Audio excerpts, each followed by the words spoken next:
Welcome back, everybody, to an episode of XP Hunters podcast. I'm your host, Hey Jin. Joining me, as always, we've got Blue, the instructor. How are you, Blue?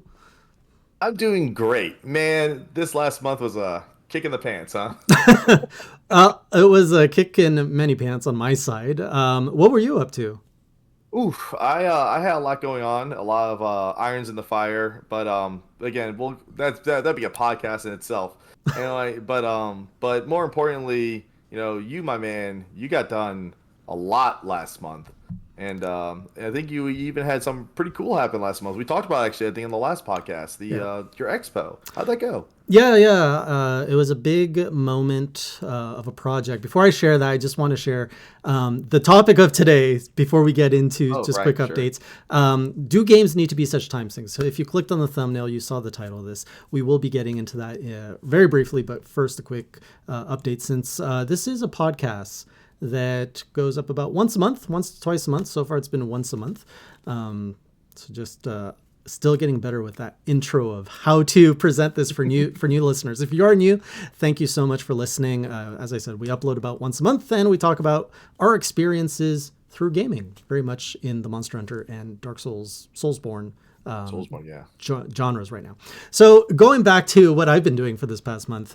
So last month was the XP Game Developer Summit. Nothing to do with XP Hunters. Totally coincidental that our podcast and my company have XP in it. But this is something I've been working on for 4 years. It was before the pandemic. I set out to build a conference that brought the video game industry together in Canada.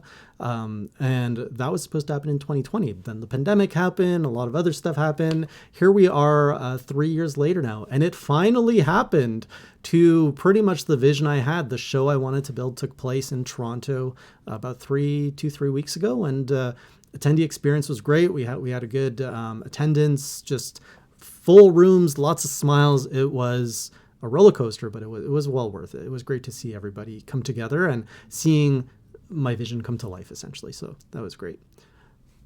What about Oh, yourself? So what was that's what made your April so busy?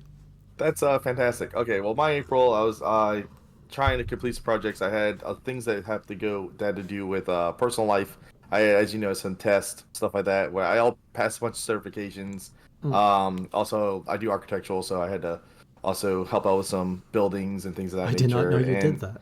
yes, anyway, I've got the Trinity. I have a plumbing license. I have architectural, and I What? also have electrical. So, What? but yeah, So and now I you're just got IT. Now I also have so IT. you are the So best handyman out there. that's the goal. Like in an So RPG, you would have so many like job classes. right. So, but anyway, I digress. But other than that, when you were on your little super cool expo, I took the initiative to be like, I'm gonna play Dark Souls every day that week. So I played Okay. Dark Souls for like 7 days, so I can just knock out Dark Souls 3 as quick as possible, rather than doing once a week. So that way, because everyone's been talking about Bloodborne, and Yeah. I got to get the Bloodborne, which I'm now playing. I'm actually about to have my third stream coming up, and I Dark Souls 3 was an experience. This is the one that I know you were like excited to hear. What would Yeah. I think of Because you've it? been playing them back to back. All you went Yeah, Elden I Ring beat and then Dark all Souls of one, one. Oh two. yeah, yeah, it's true. I did again. We did Sekiro, Elden All Ring. right. Let's see, Dark Souls 1, Dark Souls 2, and now Dark Souls 3, and now I'm on Bloodborne. After that, I have Demon Souls, and then it's done. Then the golden age of From Software is complete, and maybe I'll get them all done before Armor Core 6 comes out. Mhm. So, but either way, so I got to tackle this franchise because that's what I do. I tackle entire franchises at a time to work on the Am I Wrong series.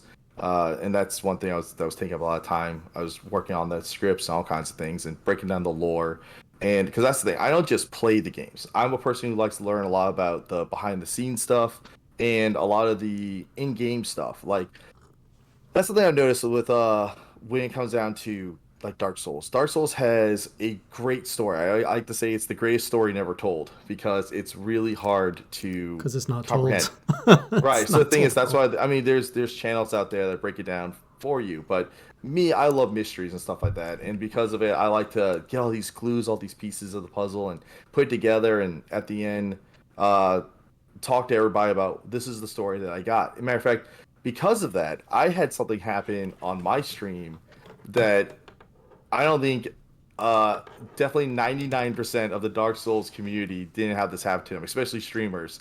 When I got to the end and I beat the final guy, Gale, and I turned in his stuff, I cried. I cried on stream. And For one Dark of our Souls 3? mods, yes, and Mini Guy, he's like, wait, he goes, is Blue crying? He goes, what's going on? And like a bunch of the chat was very happy that I did because it shows that I really understood what's happening.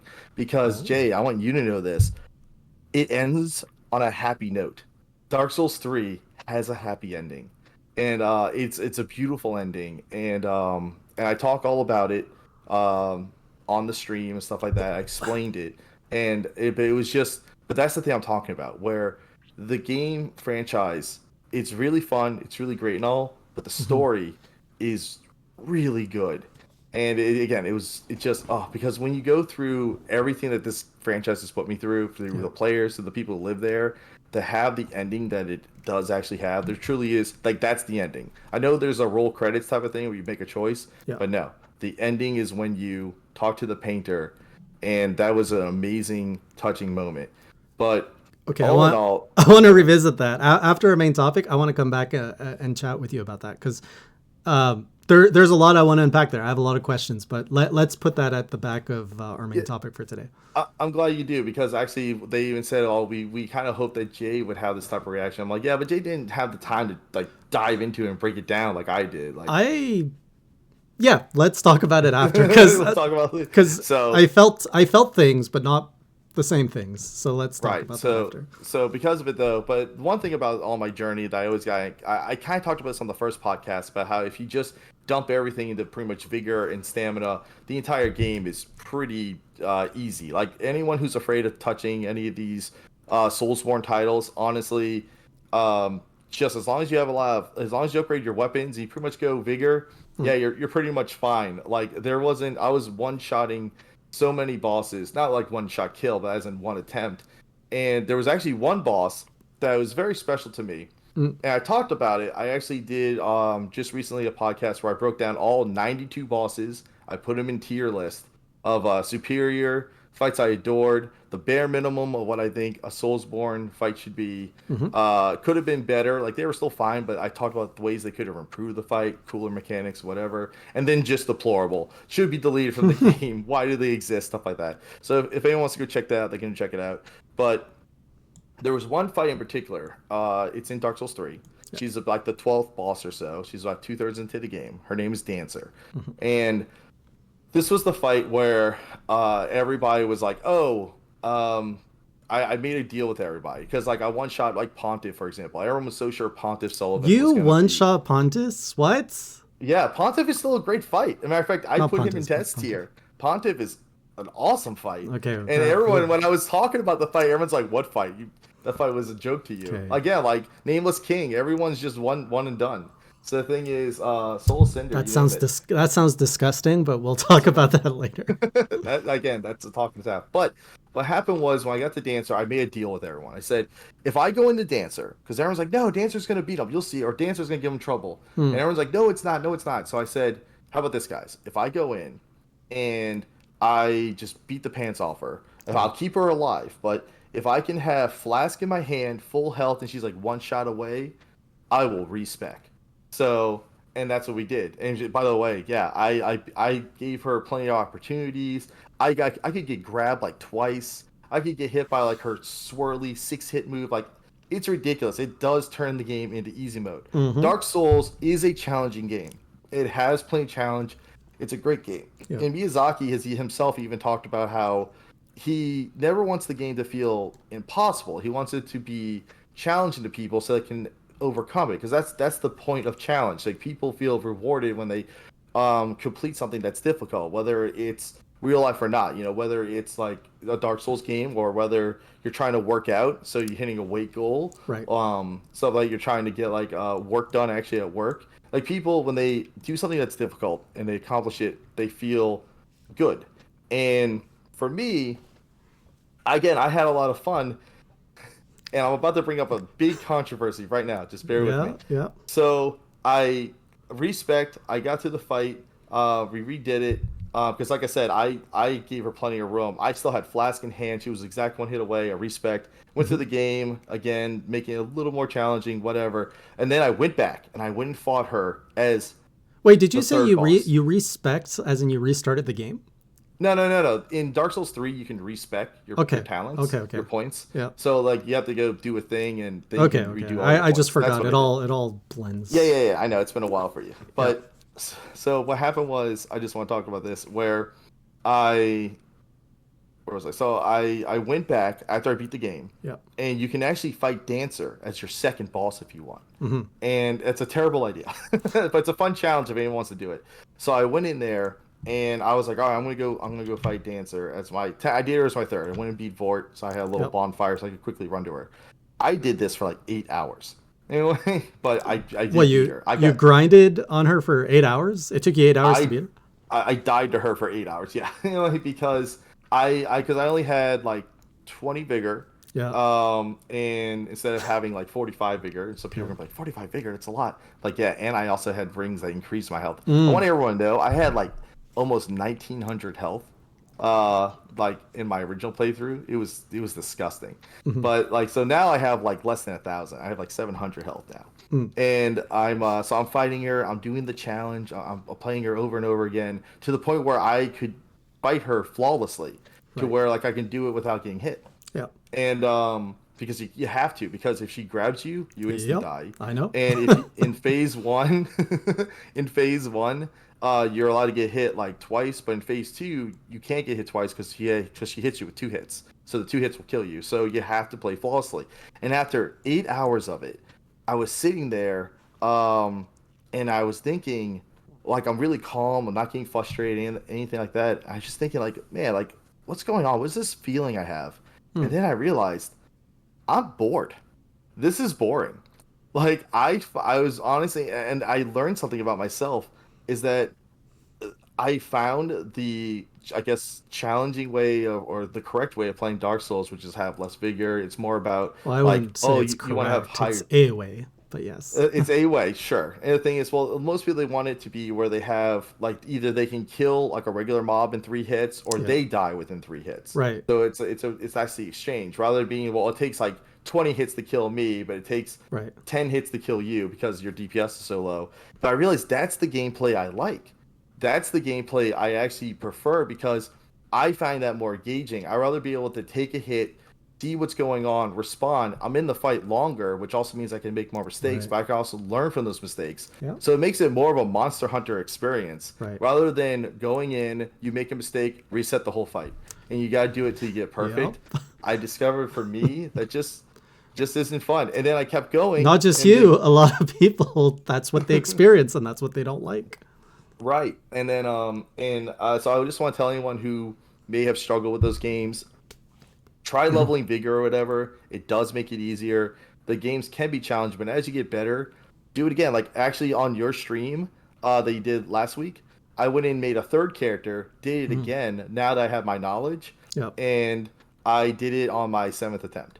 So the thing is, Yeah. and it's just one of those things. I'm like, yep, I got the fight down, Well, no problem. it's knowledge. Although those bosses have patterns, and they're done very well. That if you learn the patterns, you learn the dance. It's like, it's the same thing with Monster Hunter. Those monsters have only so many Mhm. moves, and those bosses only have so many moves. And Right. once you learn them, that's just execution. And then, but I did go on and fight other bosses too. Like I fought Osiris and I fought Gundyr. Osiris took 2 tries, Gundyr Hmm. took one. And then, again, I did this 3 times, and they took 2 tries and then one. It's just, I don't know those. I didn't even get a lot of practice in those fights. It's just those. I guess those fights just click with me. But yeah, Yeah. but Dancer is a weird cadence to her fight. But So all in all, go some ahead. bosses will click more naturally. I remember Dancer was. I felt like if I remember correctly, I was starting to get the hang of the game, and then I met Dancer and I got destroyed. I was like, what the heck? And I remember learning if you hug the butt. I remember specifically Hmm. saying hug the butt, and you're golden. And it's just the strategy with Dancer changed a lot because I was always trying to be mid range, but then as soon as you're very close range, you can dodge an iframe roll through so many things, and that Yeah. became I forget if that's when it became a strategy for me, but hug the butt became a thing for Dark Souls 3. I remember that actually for you it was Hug the Butt was Dancer where you learned it. Yeah. I mean, like heck, you talk about like when she does the spin move where she spins 6 times. You Yeah, actually if it's you roll into her, yeah, you if you time it, you can dodge all 6. right. The thing is, that's how I did it. I was like, oh yeah, just stay on her. Meanwhile, you have someone like Champion Gundy, or you fight like 2 fights later, Hmm. and he goes, you try to hug my butt, back kick. He just kicks you off the level, and you're Yeah. like, nope. Anyway, I like that though. Now, well, me now I too. like it when the game's like, oh, you think you got a strategy? No, sit down, So, by son. the way, pro tip for whenever you do go to Dark Souls 2, Hug the If Butt is a pro strat. Just oh, letting you know. okay, good Pro to strat. know. Yep. Jeez, All right, all right. Games vigor of the and hug the kingdom. butt. Okay, thank you. So with that being said, I just wanted to, because, that I've knocked out the franchise, I of course said I'm gonna give away the Dark Souls trilogy to somebody when I finish the Dark Souls trilogy, even though Mhm. now I'm moving on to Bloodborne. And my winner is of course Umel Gaming. He's actually really close to hitting affiliate on Twitch. If you guys want to go check out Umel, and I'll put a link, like I'll make a little comment so Yeah. that way people can go check him out. And so enjoy that gift, Umel. I met so many amazing, good people on my Dark Souls journey. And each game brought in like different people, which is great. And I've learned that each game is kind of like Monster Hunter, where each one could be someone's favorite. That Hmm. happened here, where again, I appreciate. I like them all. I Yeah. did. Dark Souls 1 may be my favorite. Dark Souls 3 is definitely the most fun. Dark Souls 2 is not a bad game. Again, it gets a lot of heat, but I tell you, it's not a bad game. The only thing is, Jay, with you, it's gonna take you It's gonna probably be as a long as horrible Elden game. Ring. It's gonna be. I can already feel the anger just from. I know nothing about it. I know that there's spiders. I saw I think 30 minutes of you playing it, and just watching you playing, I was like, I'm getting angry here just watching. I don't want to do it because it'll be a huge time suck. And Yes, there's your segue. yeah, indeed. That's our segue into talk about what we're talking about today, which is, do games need to be such time sinks? I mean, honestly, that's been like the bane of our streamer existence because for especially like you and me, we're not somebody who's playing a game 8 hours a day, 7 days a week Yeah. to where we can get down like 40 plus hours in a single day. Mm. We're playing a game once a week for 4 hours. And with games being as long as they are, oof, that's been rough for someone like us. I mean, let's look It's at Sunbreak it's as an example. it's a big change, and Sunbreak's a great example that I think you're going to refer to the content drip maybe, or my pledge and Hmm. how it's dumb. But I just want to highlight the fact that I think age plays a big part, and I think we're a similar age, and I want to preface Yeah, this right remember, away we're like a month apart. because I remember when I was younger. So I used to be really big into RPGs. It's pretty much all I played in my Hmm. late teens and early 20s. And when I would look at a game to pick up, I'd be like, how many hours? Because if I saw that it was a low amount of hours for an RPG, I was like, that's not good. And I see other people in the community, in the RPG community do it. Before the game comes out, they want to know how big of a time investment is this going to be because they want, in an RPG, you want some meat on there. You want to grow Yeah, attached. It's like pretty much going into a TV show or an anime series and being like, well, how many seasons is it in? Because if it's yeah. one season, you're like, okay, I won't get too attached. But if it's 9 seasons, you're like, oh, yeah, that's some meat there. And so I would go from there to now. And I think maybe it's a genre thing because now whenever I look for a game to stream, I actually go to how long to beat, I think it's called. And I look at Yeah, how long the time to beat. game's, yeah, the main content and then so I look at it to kind of estimate, okay, how long am I going to be playing this? If I'm playing, 4 hours per stream, X amount of streams per week. And some of them are daunting. Like it is actually the reason I have not started Final Fantasy 14. It's just Hmm. because I know I do not have the time. But anyways, going back to your Sunbreak comment, I'll let you explore on that because you said, for Sure. example, Sunbreak. So like right, I mean look at Sunbreak. So Sunbreak does like you said, like this slow content drip. Hmm. But does it make the power creep actually like good or necessary? Because like with Update 5, which just came out, Yeah, which you were playing, yeah, they added like more like defense, like via like armor spheres, and not to mention more power to you because the charms that you can get now, yeah. I've been posting tons of them on the Discord. and just to show how ridiculous they are, that they truly are, in my opinion, is finally the words OP. They are overpowered compared to Hmm. what we've had. So because of that, it makes tile update like 1 through 4 so much easier. Yeah. Like you recently fought like Risen Chameleos. And Yeah, I just unlocked him in after Title Update 5 came out. I fought Risen Chameleos. right, and because of it, you're able to even upgrade your armor further. Yeah, And still so carded, because of it, but yeah. and now imagine if you had even less armor. Right. I don't So want to, I don't want to. and so because of that though, it makes me say like, should we just wait for all the content to come out or whatever before you tackle it? Because it makes the older content easier, and but also the work people put in. Yeah. Like look at the I just got to touch on the anomaly Yeah. research. Like we worked so hard on it, but then like someone like you were lucky you didn't dive into it, Lucky or and then they smart. and then the new update was like, oh, by the way, you're going to get like 200 to 300% more Yeah. XP until you reach like, I think Yeah. it's 225. So for you, you get to do less of it. Yeah. And plus you get a little bit more of a leeway with it because of like, again, the armor and the charms and such. So I go, CJ was a smart one. He had Galaxy Brain. So It was all planned.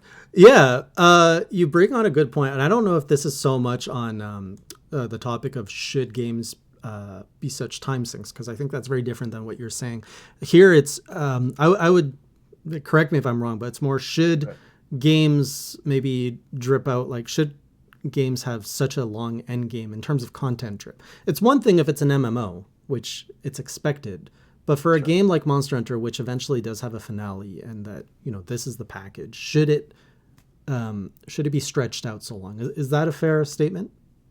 Well, yeah, actually, that's the thing. I would rather them. I'm sorry to just deliver a complete package. I know it's this whole thing about keeps Yeah. people engaged or whatever, Hmm. but I'd rather us know where the ending is, and then that way, for example, that terrible grind. Oh, excuse me. I think it's the grind that we had that we all experienced. Yeah.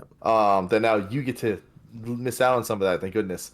Well, Honestly, imagine if that was the original, or they would have been able to understand and finer tune what level should they be. And instead of going up to 300, maybe yeah. 200 was a better cap. They could have done like 50, 75, 100, 125, stuff like that. Yeah. Because the game would have just been all complete. They didn't have to try to drag you out and keep you Well, going for as long as possible. yeah. On that point, I always go back to what is the intent? What is the intent of the design, right? Because this game was designed with a certain intent. And I think we can all agree that the intent here is to keep people playing as long as possible. But I'm talking about intent in terms of the challenges that we're faced with. What were they designed with? My Risen Chameleos fight. Okay, no, let's step back even further. When I played Iceborne, all of the content was out. And I remember when I Mhm. was going through the end game of World, people were kind of complaining, saying, "You're lucky you didn't have to do the end game when we did because you have access to all of these extra Iceborne Mhm. things." And I remember specifically, I did not install Iceborne until I finished the base world because people were saying, "No, that'll give you access to the Clutch Claw. It'll make things easier." Oh, And yeah. so I remember all that feedback, and it's in part why I was so committed to doing the end game with the community, with the Sunbreak end game, because I'm like, I heard this feedback when I went through World Iceborne that I'm missing out on something, and I want that, which is why I pledged to do all quests so that I could really Mhm. feel everything. But I accidentally took too long to do everything. So now I'm once again falling into the trap of missing the challenge that people are saying, "Oh, you're not getting the challenge I had to get," which, you know, is no real fault of anybody. Those people had more availability in their time to play it when Mm. the game launched. And by the time I got around to it through no fault of my own, now the game is like quote unquote easier. You could say, "Oh, well, hey Jay, you just shouldn't have like upgraded your armor and all that." But it's like, it gets complicated to um, self handicap of like, oh right, when this launched, only this was available, so I'm not going to use this. I'm going to use this. Like that kind of sours the game experience. I don't like thinking of that. Of like, how am I supposed to experience this game? Like the player shouldn't have to think about that. It should be integrated in the game of this is the experience you should have. And you know, I don't know if it makes sense in the case of Monster Hunter that's a slider of like only give me what's accessible up to title update 1 or 2 or 3 so that the player can then play it all like across the board. They can play it how it was intended to. And I go back to intended because if it doesn't matter, well, it doesn't matter. But if the designers really wanted you to fight the Risen Camellias with this like certain armor, then why are they diluting their design by 4 updates later, giving you, Yeah. 50 plus more armor, 50 whatever? Is the game still by design at that point? Or did they just sacrifice their design philosophy for the sake of user retention? Because that sounds dumb. That's Yeah, especially given how Monster Hunter is. It's not like a live service game that's going to go on yeah, forever and ever and have all these seasons. The best thing about Monster Hunter is that it does have an ending. And there was a lot of new people who came in for World and Iceborne that were like, I don't understand. Why is there new games coming out? Just keep updating this game. And I yeah. go, no. I love that Monster Hunter ends because it's like, I don't want to be underwater forever. I don't want the Clutch Claw forever. I don't want wire bugs forever. Well, I don't want Hunter Arts forever. there's a Go ahead. solution. And Final Fantasy has shown us that solution. You can have a single player series and an MMO. And Monster Hunter did that at one point with what's it called? Monster Hunter Frontier? Is it Frontier? Is that what it's called? I keep messing. Frontier in online, which online's the Chinese one. Frontier Yeah. is the one that a lot of people talk about. Both of which are shut down. But I mean, Yes. to me, that's the way you do it. You have your MMO that lives alongside your your single release franchise, right? Yeah, your mainline Your basically. mainline franchise, yeah. Yeah, and I think I agree. I think that's how they should. And that's why something like online and Frontier, in my opinion, worked as what they were. This other thing, the side thing. Yeah. And that way, because which then goes back to I don't need that content drip because I would rather be fully packaged, complete, because the cool thing about Monster Hunter is that people still play those titles to this day. Like Yep. they look at you, you're playing 4 right now. Yep. You played 3 again. And it lives well on its own too, like Yeah, people five, still ten play years later. Gen Yeah. GU and stuff. Exactly. So it's one of those things of just because it's complete doesn't mean people are going to leave it. Right. Again, they know which one they like. That's the one they're going to want to play, and they're going to keep playing it. So that's why I'm kind of like, you don't need the content drip. I get why it's there. Like I said, to hold that retention, but I'd rather just have a refined, complete package. Yeah. Because you talked about, oh, well, now I'm too powerful for this, or like maybe if you can hold back. I give credit to Sunbreak. Sunbreak does actually a great job with Rise. You play Rise, and until you complete quote unquote Rise and go to Sunbreak, that's when you get access to all the new Sunbreak stuff. They don't just give it to you in the beginning like they did with Iceborne. Iceborne, like once the update kind of came, they're just like, oh, here's the Clutch Claw. You're like, oh, I don't want this yet. And they go, well, too bad. We also upgraded all the monsters, so you better go use it. Like, what? I'm in low rank and high rank. They're like, no, whoops. Wait. And They update the monsters when you have the Iceborne file yeah, updated? yeah, yeah. What do you mean they get update them? Like their moveset So changes? no. As you know, they get more moves and they get a low, high, and then G. But the thing is, or master. Yeah.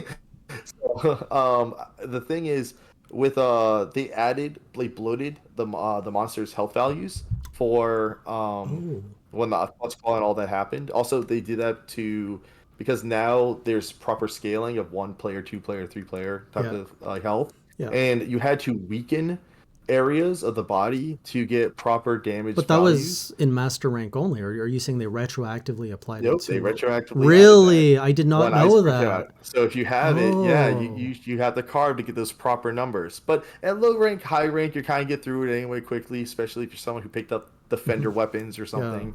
But But that you know, changes the experience so much because if somebody like yes, I was warned, don't install Iceborne. But most yeah, people now they're probably like, oh, this is a great game. It's reviewed well. I'll buy everything, and then they're hmm not experiencing the game the way most people the way experience we did, Worlds. yeah.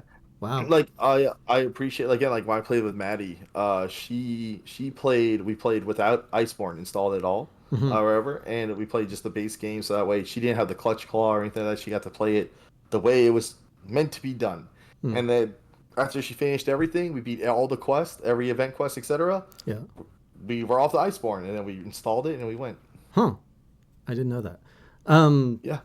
I agree with you though that there's something to be said about the marketing hype of new monsters dropping, but Mhm. I think that there is also something to be said about the finale of here is the game. This is all of it. Enjoy it, right? And then Mhm. As a player, and I think this is a little bit what you were alluding to. As a player, I can choose to, okay, I want to dive into this because I know this is one of your notes, but Wild Hearts, for example, I jumped in that right away, and I kind of saw the similar trend. So I've only experienced really Sunbreak in terms of a game that has that continual drip. All the other Monster Hunter games I played, they're finalized. So getting into Wild Hearts, which is another hunting game, and seeing that Mhm. drip, I'm just like, I don't like. I can park that game and come back to it when it's done Mhm. because the games I play currently are give me a start, give me a finish so that I can experience the game, I can talk about it, I can form an opinion on it, I can have fun with it, and then I'm ready to move on, right? Yeah. Um, and I think it highlights that there are two types of games right now. There is games as a service, which Mhm. the industry is kind of really loving right now, and there's a single player game which is actually making a resurgence. And I don't know how far you Yes. want to go into the industry, but I remember a few years ago, EA made a pledge that every game Uh, would be games as a service. I think this was about they 5, 6 years ago. when they said that single player games are dead and stuff like that, oh, Yeah. they've been eating those words Well, they forever now. they have, and it's so ironic that one of their best franchises right now would just drop last week. It's Jedi The sequel. Survivor, a single player game with no DLC. Correct me if I'm wrong. Its predecessor and all that are just games that came out, and they're killing it.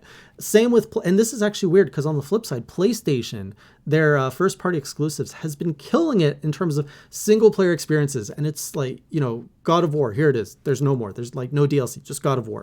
And they've been these huge successes. But I'm also hearing Mhm. PlayStation is now like looking to acquire games as a service. I'm like, what are you What? do? What are you doing? Like you've got the model everybody wants, but now you're talking about. Yeah, So all these the whole Sony like, oh, Sony's got games. So there's yeah, these well, some of our guys actually in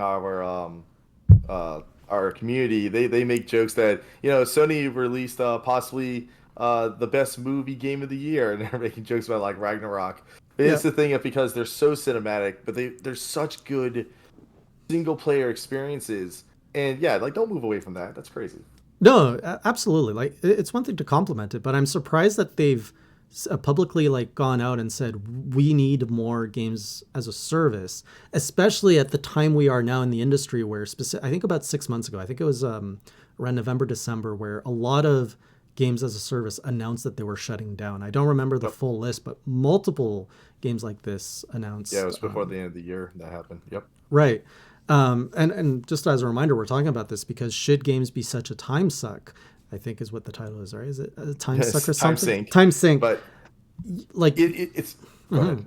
like yes and no, because should they be a time sink? I think there's a time and place for that. For if you are playing a game like Final Fantasy 14 or any MMO, Well, MMOs are a they different they are, case. but they're similar to kind of a D&D night where okay, some people that might be what they dedicate their entire gaming life to, or like League of Legends, right? You dedicate Mhm. everything to it, or it's a weekly thing where you get together with friends. When I used to play an MMO called Star Wars Old Republic, uh, uh, Yes. Store's so good. Still yeah, going strong, baby. it somehow I was a founder there, and a friend and I would play every week. Every Wednesday we'd get together, and I would look forward to that night so much. Of like, oh yeah, it's Wednesday, it's 8 p.m. Like I'm gonna catch up with my friend. We're gonna do some content we had planned, and it was something to look forward to.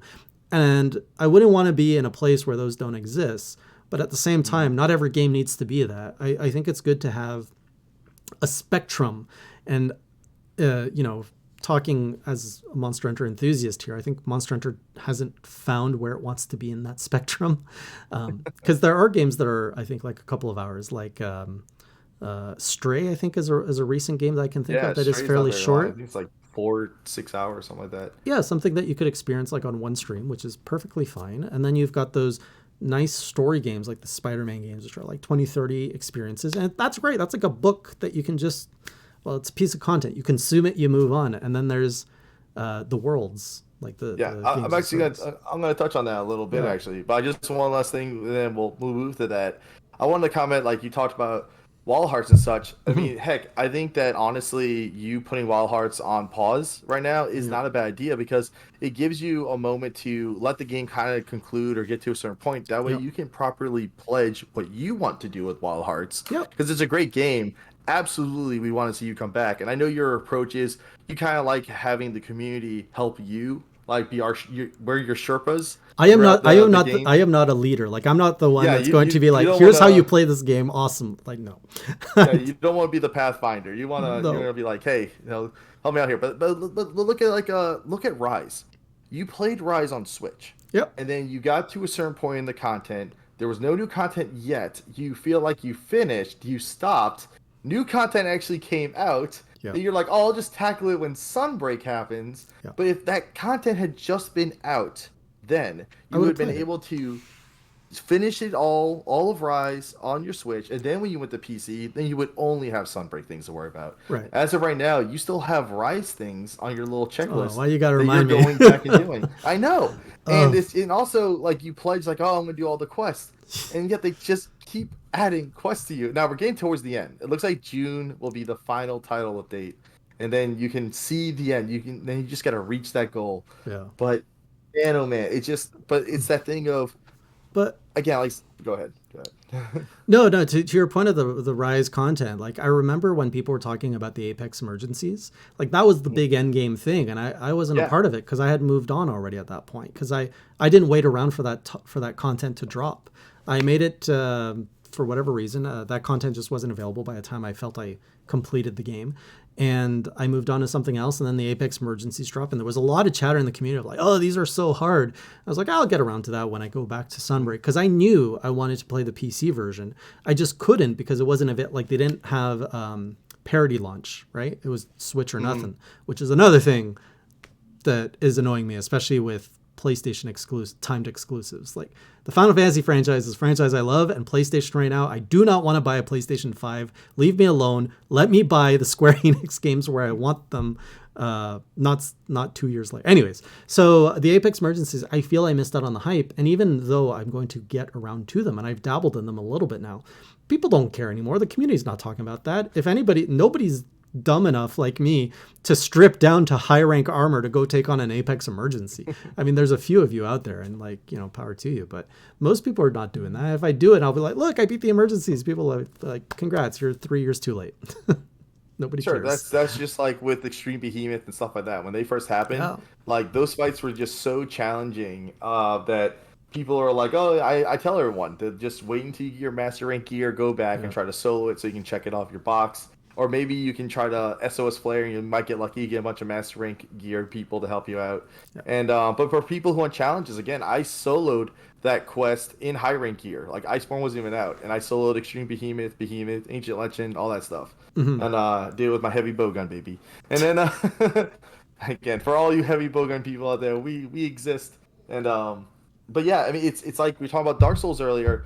The thing I learned from Dancer was between having too little health and too much health, there is a fine medium. And I realized that for anyone who wants to play Dark Souls, we'll call it proper. I'll give them this suggestion: do a fight, and when you get to a boss and you start being like, oh, I've died like 10 times to a boss, Hmm. level up your vigor. Keep doing that until you start feeling like it's comfortable, like it's reachable, you can actually beat them, not towards too easy, but like now you can see that you can do the fight.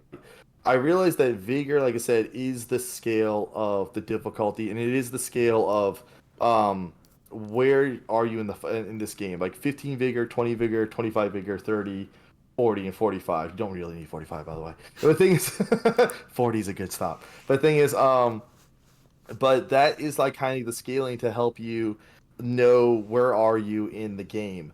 And I suggest that same thing with like you went back and that's the way to do it in my opinion, to fight them in high rank gear Yeah. so you get to properly experience them. As And it was then intended to. Back to that point. right. I always And want to play the content the way it was designed to be played. Yeah. right. And I this it's a shame because you were talking about like, oh, it's just if only there was a way that this could have been intended, or like so it's equal playing ground that we're all getting the same quote unquote experience. Hmm. That reminds me of two things. One, and I'm gonna say it every time, Sekiro. I love you, Sekiro. It gives you that where we're all on an equal playing field. And the other one was Magnum Malo. The demo Magnum Malo Yeah. was such a thing people talked about because we were all on the same playing field. Yeah. And that's one thing I would love to see. I want to see that level playing field to where we all can experience the content at the most. Again, but I know it's a hard balancing act because there's so much customization and there's so many different ways of tackling things that where it's not such a streamlined single experience like Sekiro, or like God of War. But So you can do that through the arena challenges. You know, that's what they're yes, there for. yeah, And I find Monster Hunter doesn't lean, or maybe it's the community. We don't lean enough into those. Like, I don't see many people talk about arena challenges in a way, compared to the end game monsters. Nobody, and I think a little bit of that is Capcom's fault for not putting something spicy in the arena at the end. Like, imagine if there was an exclusive monster instead of making it about more your set, but an exclusive experience that's only available in arena and that is locked to a certain build. So that way you get what you're talking about, which is everybody's on the same playing field. Go. yeah. And Like, go ahead. the arena allows for the different some variety in weapons. So you create you have one set for a ranged weapon. So if you're used to being far from the monster, you have that experience. You have one for I don't know, melee, and maybe another one for switching weapons. I don't know. Well, I don't know what it is, Well, but you can build. something that Rurikon said, and it was Rurikon, maybe it was Gaijin, one of the two. They said this on the Third Fleet podcast, like whatever, a year or two or whatever ago. They mentioned how they wish that there was a scaling thing, which I agree, to where when you could wear your gear or whatever, and then Mm-hmm. when you go to a hunt, whether with like friends or whatever, because based off where they are in the story, or maybe it's just an actual low ranking, you can toggle that you want it to be synced or not. And Mm. basically, what it would do is it would scale down your armor and like your weapons, like attack power and all that, to being equivalent to like maybe you can keep your skills because they're not going to scale that down, but your Right. armor, like your defense Yeah. and your attack, to being scaled down to what it would be right around there. Because as you know, when you do the story, that locks you like, oh, you can only get level three weapons, right? Rarity three. So therefore, you know where your kind of damage cap is around there. Yep. I think that would be amazing. So that way, people aren't just jumping in, two shotting a monster, and Yep. then be like, whoops, sorry, buddy, I forgot to change my gear. You know what I mean? Like And that happened to this me in way. Wild Hearts when I did multiplayer. Played with Oh, endgame people, and the gear showed up, and yeah, a few smacks, and the monster was dead. I was like, oh. oh yeah, I was there. I'm like, okay, Whoopsie. that's yeah. No, it's okay because I think it all depends on the intent. Like, if our intent was to grind, I welcome that, which is Oh why yeah, sure, it should be a yes. it should be a toggle of, do you want other players to be scaled to your level or not? And if Hmm. it's a yay or nay. Yeah. Anyway, and again, in one more thing, and then I'll move forward. Is I wish that Dark Souls, please, from software, release a thing like Sekiro has, where you can go back and challenge bosses, and and it scales everything correctly. I want that. Give us that. The thing is, because I want Huh. to play all these bosses again without having to replay the entire Dark Souls thing, because I Like just want a to fight that one boss. boss rush mode or a boss Yeah, arena. Wild Hearts had that. They have a boss rush mode. Wild Oh, Hearts has a thing where you get to fight all the kimono of an area, like yeah. all nine of them, let's say, of this area, Wow. and you have to just fight on back to back to back to back. It's pretty Jeez. great. That does sound pretty cool. I'm trying to think like if there's a reason that we wouldn't want that in Dark Souls, but like if it's a matter of if it's something that unlocks at the end of the game of okay, you've played our game, you've experienced the game.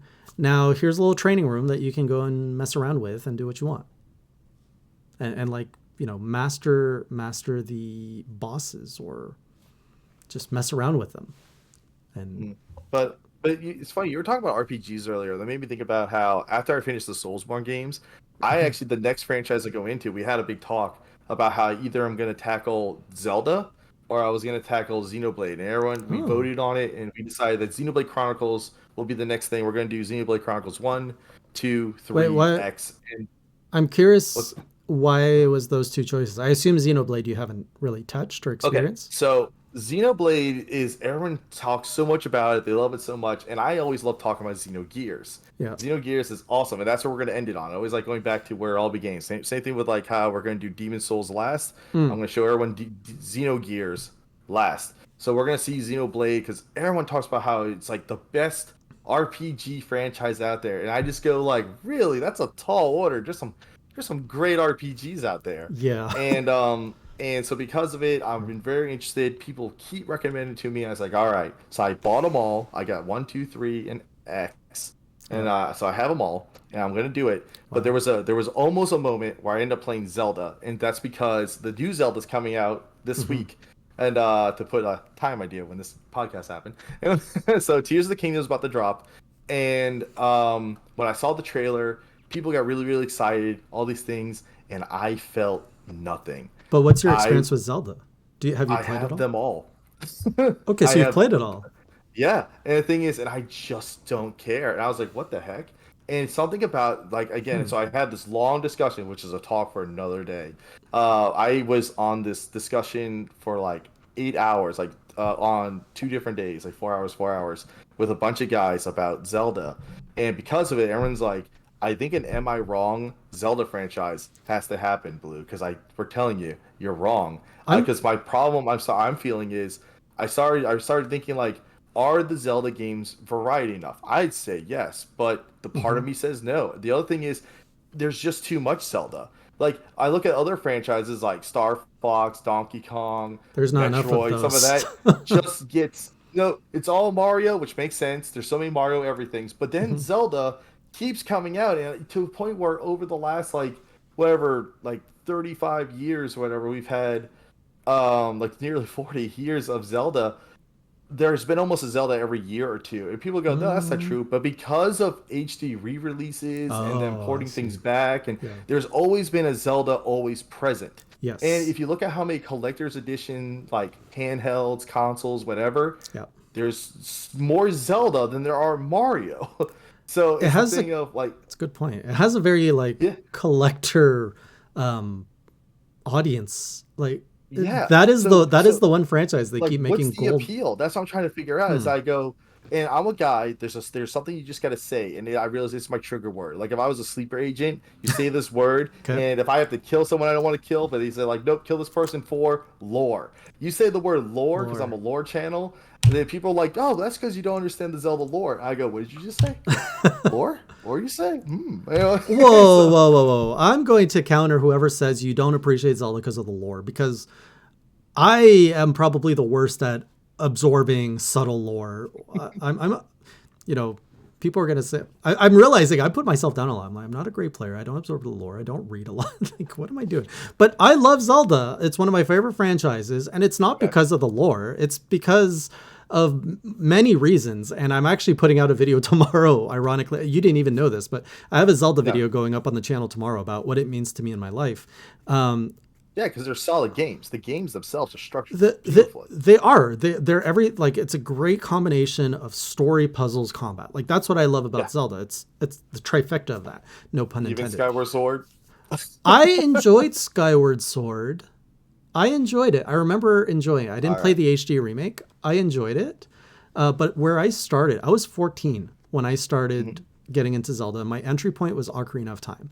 I was aware of Mm. Zelda, but I would see my friends play Ocarina of Time. I was like, this game looks freaking amazing. First of all, it was the first like 3D action game that was really available at the time.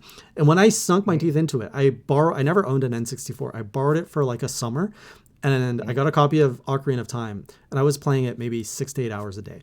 And oh my god, it was just an amazing experience, and that my love was cemented there. And I've just been pretty much like going back to the well because it keeps delivering a very similar Mm. experience, and maybe that is why You say you're similar, but that's where I disagree with you. I feel like Zelda has enough variety to where it keeps you feel it doing has new not things. enough variety. No, I think it has variety, Oh, you say it actually. has I variety. disagree with you. I think it does. It's weird because you talk about how it feels similar. That was part of the argument I had with them, is I just said it feels like the same thing, but it shouldn't be because every game they increase, they add a new, we'll call it gimmick, but that's not the Yeah, right yeah, word. no, It's they the do. feature. The feature. Okay. It's the new feature of that game, and Yep. it's the thing that makes that game unique. That's memorable to that game. Yep. And by the way, and like if it's something they notice that they go, oh, this tells us something about Blue. My favorite Zelda actually, I love Link to the Past. If I do my top three, Please don't say Link to the Zelda 2. Past, no, Okay. is Majora's Mask and Twilight Princess actually. So, and everyone's like, "Oh, Hmm. Majora's Mask and Twilight Princess." That definitely says something about Blue. The Oh, and most technically, Link to the Past, because given the two mm, dimensional time no, Link to arc the in Past light. is very ingrained in the culture of Zelda and the fan base, I think. But Majora's Mask and Twilight Princess are more so outliers. Majora's Mask definitely is an outlier. Twilight Mhm. Princess, you could argue, is It's so uh, funny. I caught so much heat back in the day when those games came out. And then and now like when you talk about people like, oh no, those games are good. Like, oh now they love that. Now they're willing to I actually appreciate don't them. like Twilight Princess much anymore. Hmm. When it came out, when my first experience, I loved it because I was part of the. So I wasn't fully like immersed in Zelda until kind of recently, like A Link Between Worlds, I think, that came out on Hmm. the 3DS. That's when I started buying Yeah. Zelda games at launch. Before that, I was more casual. And Okay. I remember when I was just getting into Zelda, the next new game coming out was Wind Waker on the GameCube, and I remember it was shortly after the whole big demo was showcased between Link and Ganondorf and what a Zelda game could look like on GameCube. And when Wind Waker came out, everyone was like, "This looks like garbage. What is this Toon Link like?" It was Yeah, they hated were before not the into the game. cell shading. I No, no, loved Wind no. Waker though. And then Twilight Princess came out and everybody loved it. They're like, that's what we want.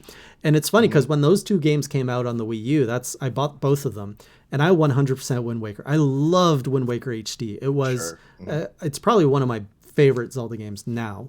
And Twilight Princess, I didn't even get like Twilight Princess HD. I couldn't even get a third into it. I'm just like, this is kind of boring. You know, And it's funny. Something I said to people back in the day, though, this is the kind of people I think I deal with. Is I was like, you know, they were all bad talking, bad mouthing Twilight Princess like around when it came out, and I was like, well, if you guys want a game that's better than Twilight Princess, but like kind of the same thing, but honestly better, play Shadow of the Colossus.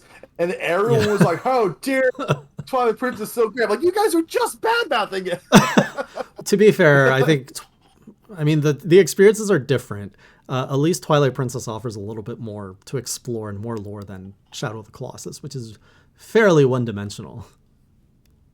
Again, I love those games. I like them both. So, Mm. um, but yeah, so all right, let's move forward a little bit because Well, otherwise we're gonna be talking about Zelda forever. I'm Because okay though because the Zelda's launching; Zelda, it's fresh on everyone's mind. Zelda podcast is for another day, my good sir. No, man, you gotta strike while the iron's hot. Uh, No, but I love you were it. saying because the whole reason we got on Zelda is I was surprised that you were going to play that franchise because it sounded like you had not experienced it, but you're saying you experienced it, but you don't understand why you're not hyped for it because you feel uh, But okay, why I'm not hyped for it yeah, because the thing that I realized that it's the joke I want to make about a band, but and I'll explain it is okay, that when someone's like oh man I love this band like yeah well I knew this band back when they released their like first album I knew this band back when their first like LP I knew this band when they were in the garage man I knew this band when they were in high school you know like people always talk about like why they love this band like they keep going yeah, trying to one up each other well with Zelda with the new one that came out Breath of Wild it's like they're milking it like crazy. We had yeah, that game come out, and then they were willing to do like Age of Calamity, like which was a yeah, sequel to Hyrule Warriors, and then they're doing this new one, Tears of the Kingdom, yeah, and there was another thing we saw. I forget. I was talking to everyone about this, but there's another thing we saw. The Breath of the Wild people come in. Matter of fact, Breath of the Wild was so good that it became a genre that almost people copy. Look at Genshin Impact and look at yeah, Immortals Phoenix Rising. yeah, Like the thing is, Zelda Breath of the Wild is such a good game. It didn't have to be a Zelda game. The game itself is really, really good, yeah, but I feel like they just put Zelda over it to guarantee the sales rather than taking a chance with a new IP. yep. And I just kind of go like, guys, like this is a solid game. This game's really good. You don't have to put Zelda on it.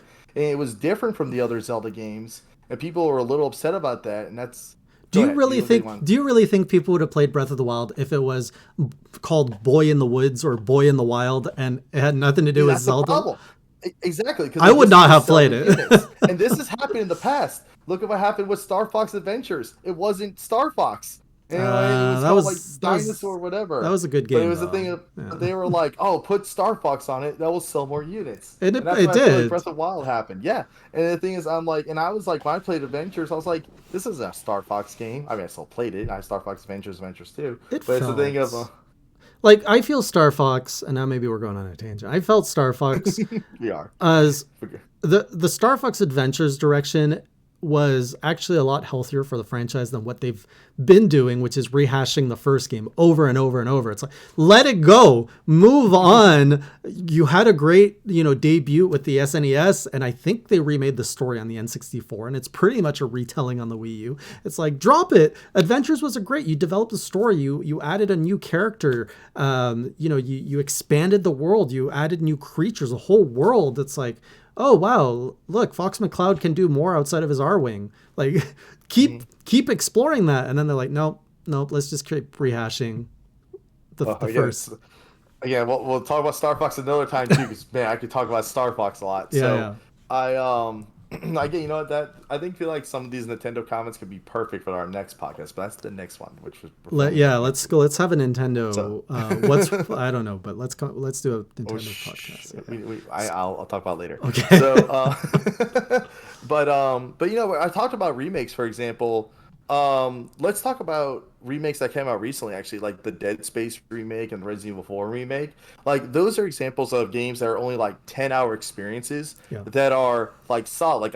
Like I'm willing to give them that $60 or whatever $70 price tag without even like batting an eye, because while they may only be 10 hours, the gameplay is so good that I end up playing it again on multiple difficulties. I want to collect it all, and I'm $1 an hour kind of guy, and I will get like my 60 hours easily from 100% in the game because it was so solid. But the good news is, if you're not someone like me, you can pay that $60, get that excellent 10 out of 10-hour experience, and then go on to the next game, which is fine. And again, they don't have to last forever.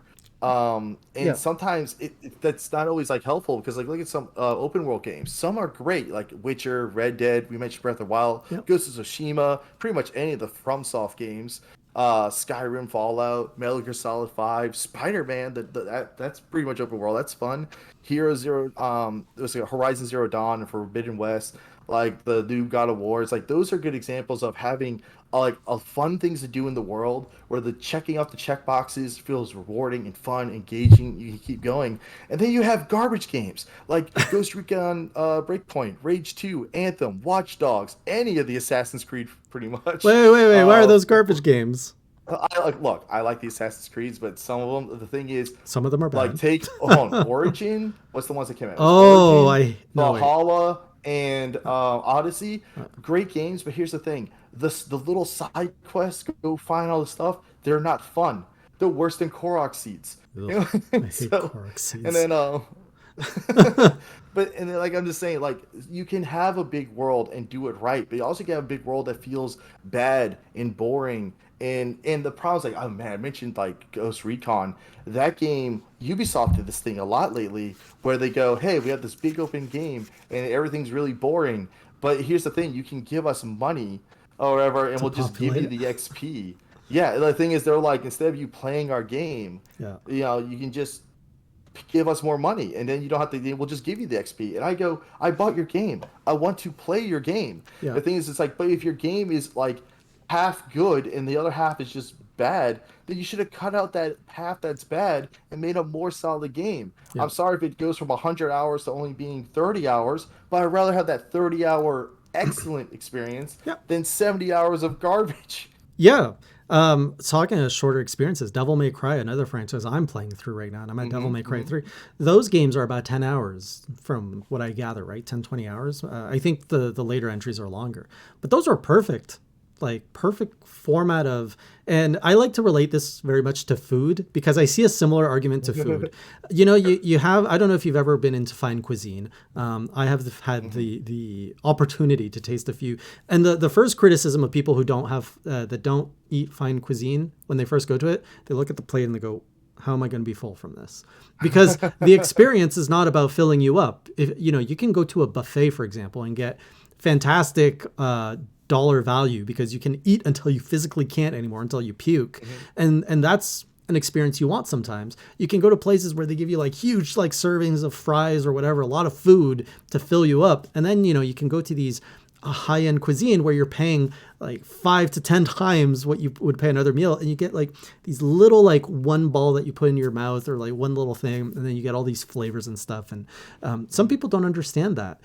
But as Sure. someone who enjoys both, it's, sometimes you just don't want to feel full. You just want to feel an experience and just move away just happily. And I think in the gaming world, it's the same thing. There are experiences that you can feel very content after a few hours. Like you've played it all and that's it. That's all there is to it. And off you go. And then there's others where you want that buffet. You want content constantly coming to you. So, you know, do, there, all of it needs to exist, and games need to embrace where they belong.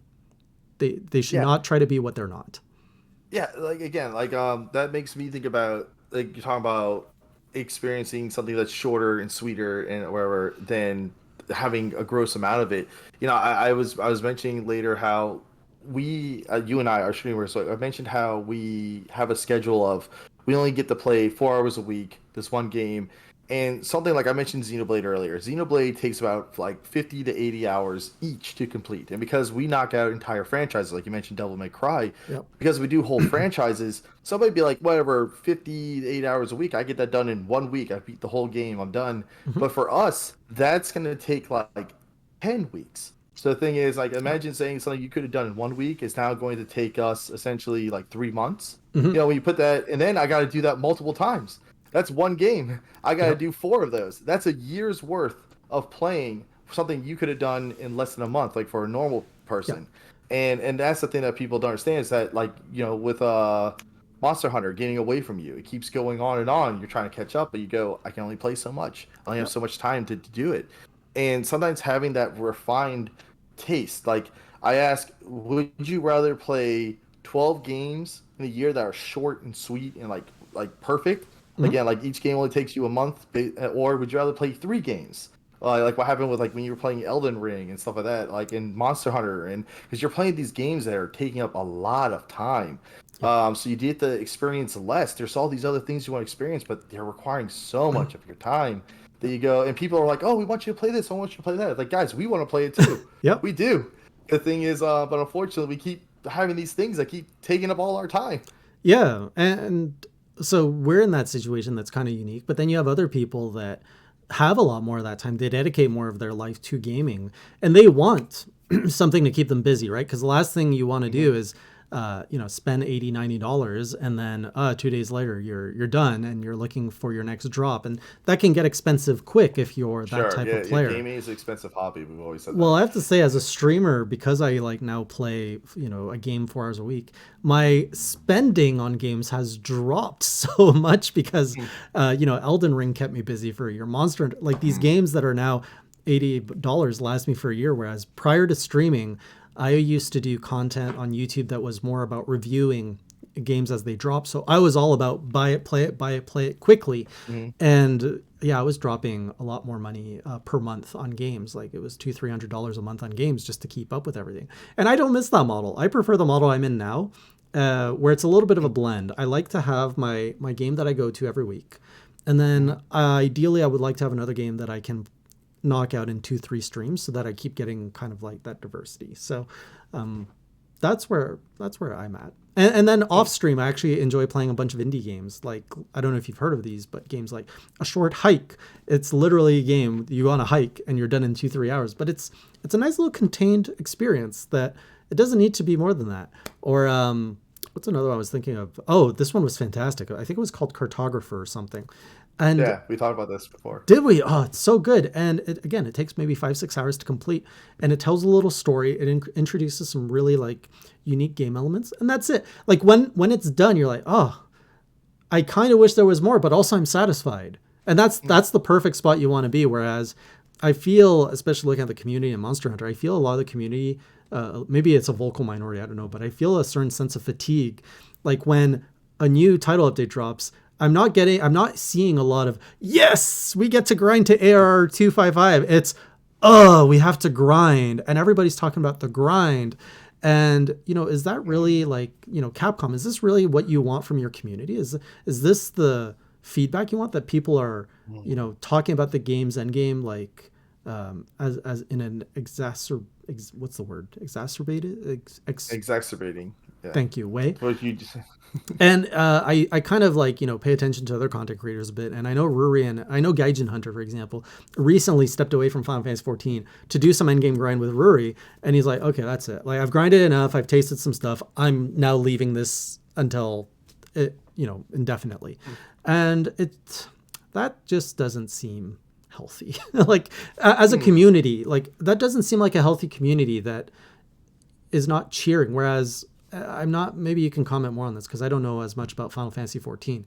But an MMO community like Final Fantasy 14, isn't that content cheered when it drops? Like, what's oh yeah. usually the negative backdrop of if there is any? What for 14 when new content drops? Yeah, is Oh yeah, there? Mm-hmm. we're always excited to see because we want to see more of the story. The story is where it's at, and also the even stuff that's not even story or new raids or content like stuff like that. Because again, the raids are more of the MMO part, which people can tackle, but then there's just the story, which is what majority. That's what more than 75% of the community is And playing. every We're here update just to has see. story. Right. But the thing is, Wow. and it's not even just like main story too. We have fun little side stories like Hildebrand, who's my little PNG tuber when I play Final Fantasy. Hmm. I love Hildebrand's story, and I'm so glad that they're integrating it actually to be mandatory because it was a side story. Okay. And I was like, everybody needs to experience Hildebrand. I love it. And it's like Japanese slapstick comedy. It's very funny. It's very good. I Yeah. promise. And for people who just go, I don't get it, it's because it's Japanese slapstick. You don't get it. And the thing is that's okay. But the thing is, but most people love it. They laugh at it. I'm thinking like good. They enjoy it, and they're now part of that culture. Mm-hmm. So, um, but the other thing is, there's content stuff that they'll drop that's not even story related Hmm. that we enjoy because like people will build stuff like in their houses, like oh people create like aquariums and lofts and stuff like that, and then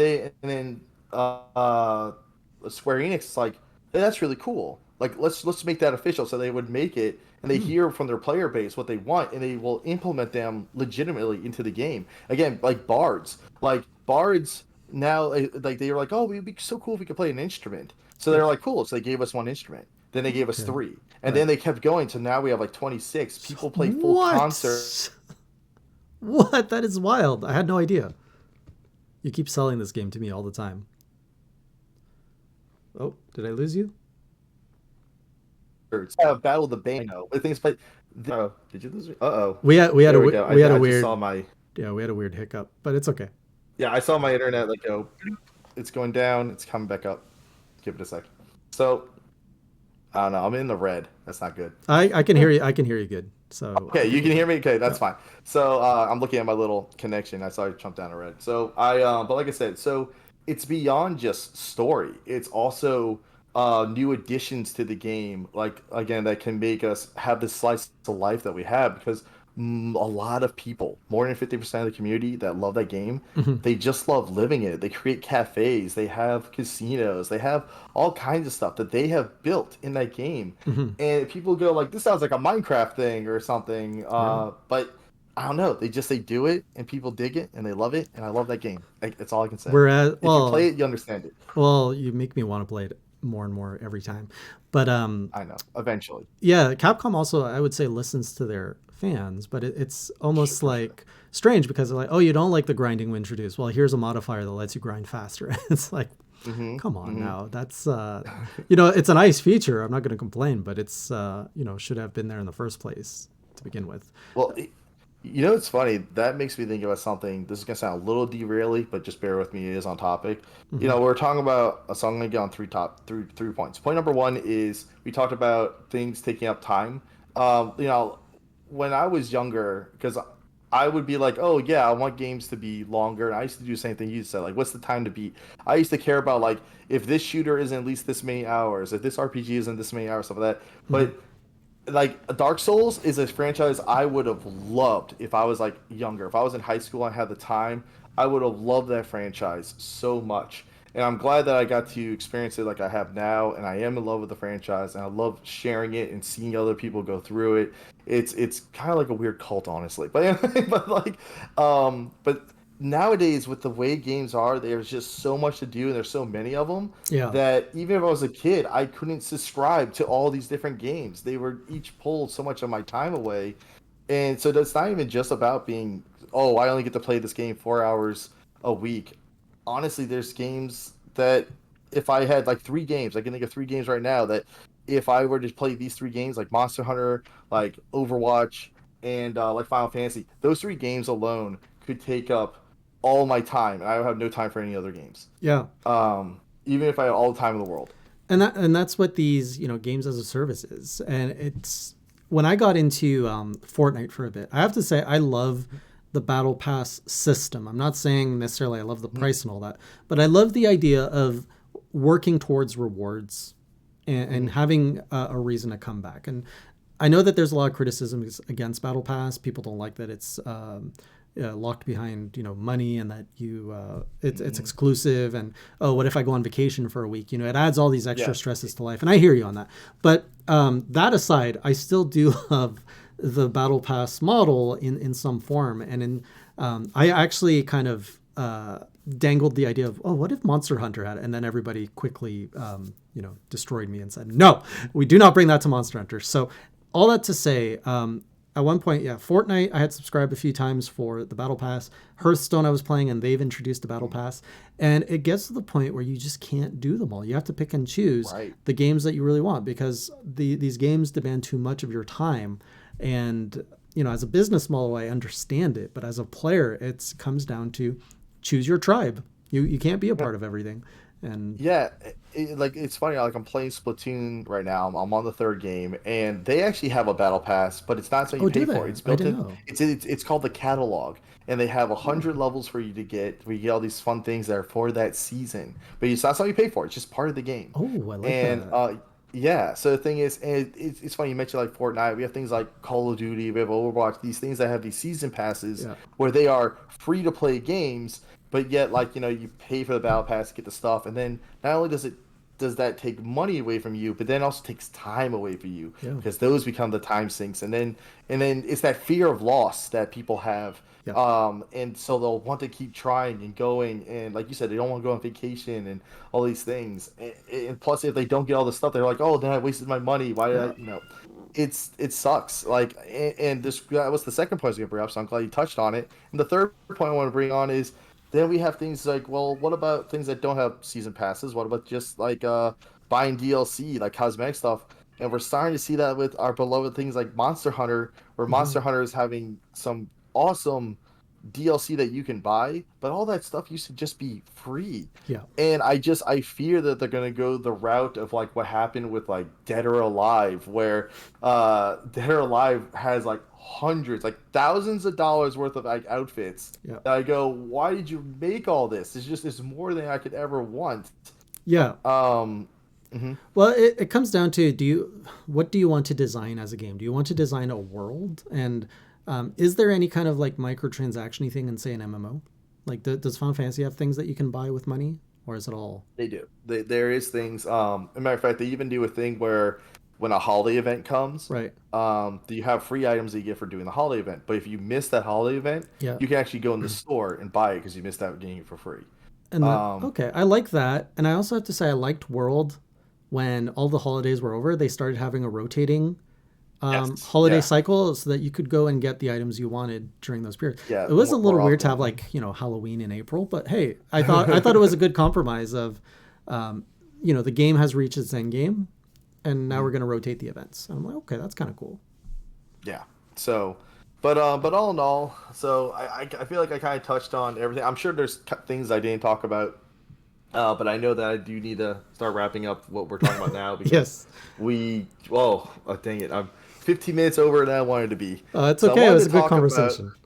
it was, and again, and thank you, Jay, for having me with me, because again, I've been wanting to have this conversation about. I feel like I'm going crazy, being like, am I just because I'm getting older, or is it that games really just they are becoming just bigger and bigger, and do they need to be? Because the more that people have to work on that, that creates more crunch time too on Yep. developers. They have to now put that time in. Let our developers get some sleep, man. Those Yeah. codings are hard. Well, it's really just a change of the system. It used to be a developer would make their money on how many copies of a game they sold. Then it became how many copies plus all these extra little transactions.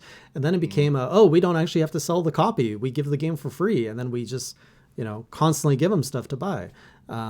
So it's a and all trends change, right? Trends True. come and go, and Yeah, because we saw now, that live service where a lot of people were trying to make live service games, and yeah. now that's dying. So, Well, it's cooling off, and now we're seeing a resurgence of single experiences. And we're seeing it in other forms of entertainment. When you think of film and television, I think Marvel is in a similar situation, and Star Wars, in fact, two franchises I love and enjoy following, where Marvel had really tapped into, oh, cool, we can release now 3 4 movies within this universe that we've created, and people will keep coming. And then they're like, well, now let's give them even more and put like these television series, and then people are like, whoa, this is too much. And yeah. Star Wars is kind of taking notes of like, we kind of wanted to do that too, but now we're not sure. But Star Wars has Yeah, its own they're set of cutting back, problems. and Marvel's also cutting back. Exactly. Yeah. They dipped a little too far deep, and then And they overreached a little too much. they awoke, through their greed, they dug too deep and awoke the darkness of Moria. So before we go into our comments, I do have one last thing I was Mhm. gonna ask, which was oh crap, what was it while you're talking? I was gonna say, oh, one thing that has existed that I wonder, do you think this is the a different way of approaching it, where we'll look at something like Devil May Cry. Well, Devil May Cry, like they've or Street Fighter, all these, a lot of these are Capcom games I'm thinking of. But the thing is, where they release a version and then they always release the complete edition. We see a lot of these. Yeah. It has all the DLC, everything packaged into one. Like, what do you think is better? You think it's better to try to like slow drip all these content things, or just release an updated version? You know what I mean? To where you Yeah. have to buy it again. I mean, essentially, you're still downloading, you're paying that same price, but the difference, you have a whole nother game. Here we out. Because remember how we talked about like the Clutch Claw? Yeah. Imagine if they released Monster Hunter World, and that way it's preserved the way it is, and then they Yeah. release Monster Hunter World Iceborne, which has World attached to it and Iceborne, but it has the Clutch Claw throughout the thing. See that one is preserved the way it Yeah. was, and then now you could buy this version, which is the way it Well, is. I would have actually, if I was Capcom, I would have made something as drastic as the Clutch Claw. I would have integrated that into the story of, oh, you're now heading towards Iceborne. It's all about the land of snow. I forget what it was called, the map of ice. Oh, you need this Clutch Claw. Like, I would have integrated into the story. Oh, now that you've finished the story of World, this is why you need the Clutch Claw. Versus having it be a retroactive mechanic that they've added. So Yeah, that they just that's what I would something do with like that content. But your question is, is it better to release it all at once or micro drip? And yeah, and I think, as much as I hate to say it, it depends, because a it game does. like Monster Hunter, where drips changes the experience of the game and changes the intended design of the game, is very different than, say, Smash Brothers, which you could micro drip content there. It doesn't change the intended design of the game to have access to a new Yeah, character. yeah. Smash The Bros. It just adds more, which is fine. it Yeah, so you maintain the integrity of the game as it was intentionally made. Because I don't think you could say, oh, I'm using Minecraft Steve to take on the final boss of the story. I don't think it gives you necessarily an advantage. I could be wrong, but I don't think so. Whereas in Monster Hunter, you're fundamentally changing the integrity of the original game, which that to me is a no. If you are a games as a service, then your micro drip is fine, because the previous version of the game no longer exists when you add drop. Like Final Fantasy 14, you cannot play the version of Final Fantasy 14 as it was a year ago or 2 years ago. The game just continuously evolves. Hmm. It's a shame, especially when games do change, because like you look at something like Destiny. Destiny will vault content. So if you want to be like, hey, remember when Destiny 2 first dropped? Yeah. Yeah, it was so cool. You can't play that content anymore. It starts off a completely different game now. And Hmm. like, hey, remember when Forsaken happened? Like, yeah, can't play that anymore. But now you You look see, at World of Warcraft, that's what I where was we going to had bring up. Cataclysm happen. Yeah, But it's like, oh, remember the old world? Oh well, but then they had to bring back Classic. And it's so it shows the business, like they're tapping into a new business model of like, oh, look, you can play to that nostalgia, bring the old content. So anyways, to your point, it depends, because if you're not changing the integrity of the game, yes, micro drip it. If your game is not designed to maybe support micro drip because you're changing the integrity of the game, then maybe you should just release it all at once. And I think Monster Hunter falls in that category, where it was never, in its current iteration, it just was not properly designed or considered to be a game like that. And you could argue too that maybe I'm nitpicking, but if we're going to draw lines, that's where my line is. Monster Hunter should either Okay. be drop it all at once, or if you're going to drop your content, make it so that the original content or any stage of the content maintains its integrity as Yeah, intended. I'm in the same camp because I again, like I mentioned, like Street Fighter, I think where again when they have Hyper Edition and stuff like Champion, they always add like they change things. They don't just add characters; Mm-hmm. they actually change mechanics. So they'll add like a parry or stuff like that, or like a hyper counter. I Yep. go, you've now changed some mechanics of the game. So Yep. because of it, I go now make that its own thing and Mm-hmm. preserve the old version. That's my stance. Yep. Likewise. Yeah. All right, so let's move on to we have community comments from the previous podcast that we didn't really get a chance to go over. I want to bring up some of those. Sure. I They're in no particular order, I So these think, are comments but just dropped on previous XP Hunter videos. yes, because we love hearing from community, whether we talk to you guys on Twitter or during our live feed chats when we're streaming, or it's in the comments, of course, below here on YouTube or over in the Discord. Wherever we talk to you, we love talking to you guys. And we have a whole on the Discord, even a section called XP Hunters Podcast. So leave your comments there, leave them below, and let's get into some of these. And again, you guys might be shout out next time. And I love reading those comments because that's how I love doing my giveaways. I love giving away stuff So to some pretty great comments. you're rewarded for engagement. So please engage Yes. by Anyway, dropping a so comment. so so like I said, so first I want to bring up one that we have from Gaijin Hunter on YouTube. He commented that I actually thought this had to do with Wild Hearts. I actually thought this was a great example of non-tribalism. Most of the people I follow who love Monster Hunter have been gushing about Wild Hearts and enjoying it quite a bit. Interesting to hear you guys saw the opposite. And I'm just gonna chime in on this real quick. Where, yeah, a lot of the comments were pretty much have been very actually very positive. But the tribalism I experienced and some other people I know I talked to, had to do with things like what's the point? And as in, there is an excellent comment later that I'm going to get on this. I think it's by a guy called Bear when we get to him. But it's been interesting that those people who played Wild Hearts they love it, but those who are skeptical or refuse to attempt are the naysayers. It baffles me that our community are like, I love everything you guys have to say, but saying something that's not Monster Hunter is good or worth my time is preposterous.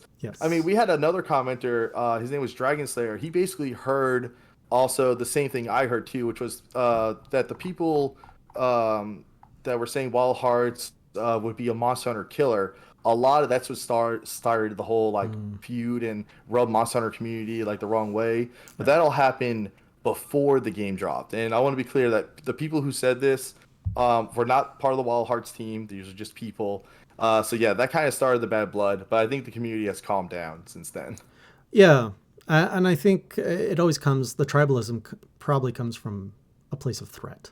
And I think we talked about that a lot in the previous episode. So, if you have some people saying this is the Monster Hunter killer, I mean, that is a very different thing than here is That's oh, you love that's a Monster tall order. Hunter. Here is an alternative game that offers a similar experience and gameplay that you might want to try while waiting for the next Monster Hunter. I mean, right? Complementary versus Yes, adversarial. exactly. Like I've been really enjoying Wild Hearts, but it's been another good hunting game. But again, there's an awesome comment later that touches on that. But okay, so next I want to talk to you about his name is Jin. It's like DJIN. Yeah. Jin0110 said on YouTube, I don't hate Wild Hearts, just not fond of the monsters' designs. The reason I like Monster Hunter is because of the armor.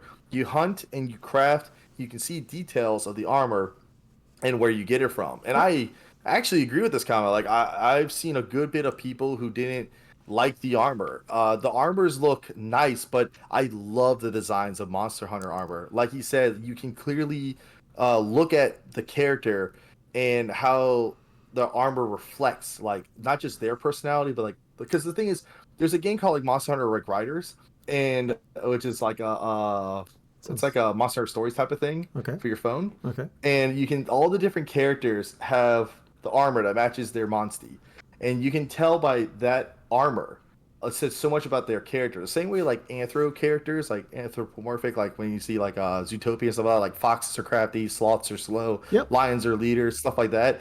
It's the same thing where like you can definitely see where Monster Hunter did it better. It's like the red carpet thing. Who wore it better? In this case, Mm, Monster Hunter for sure.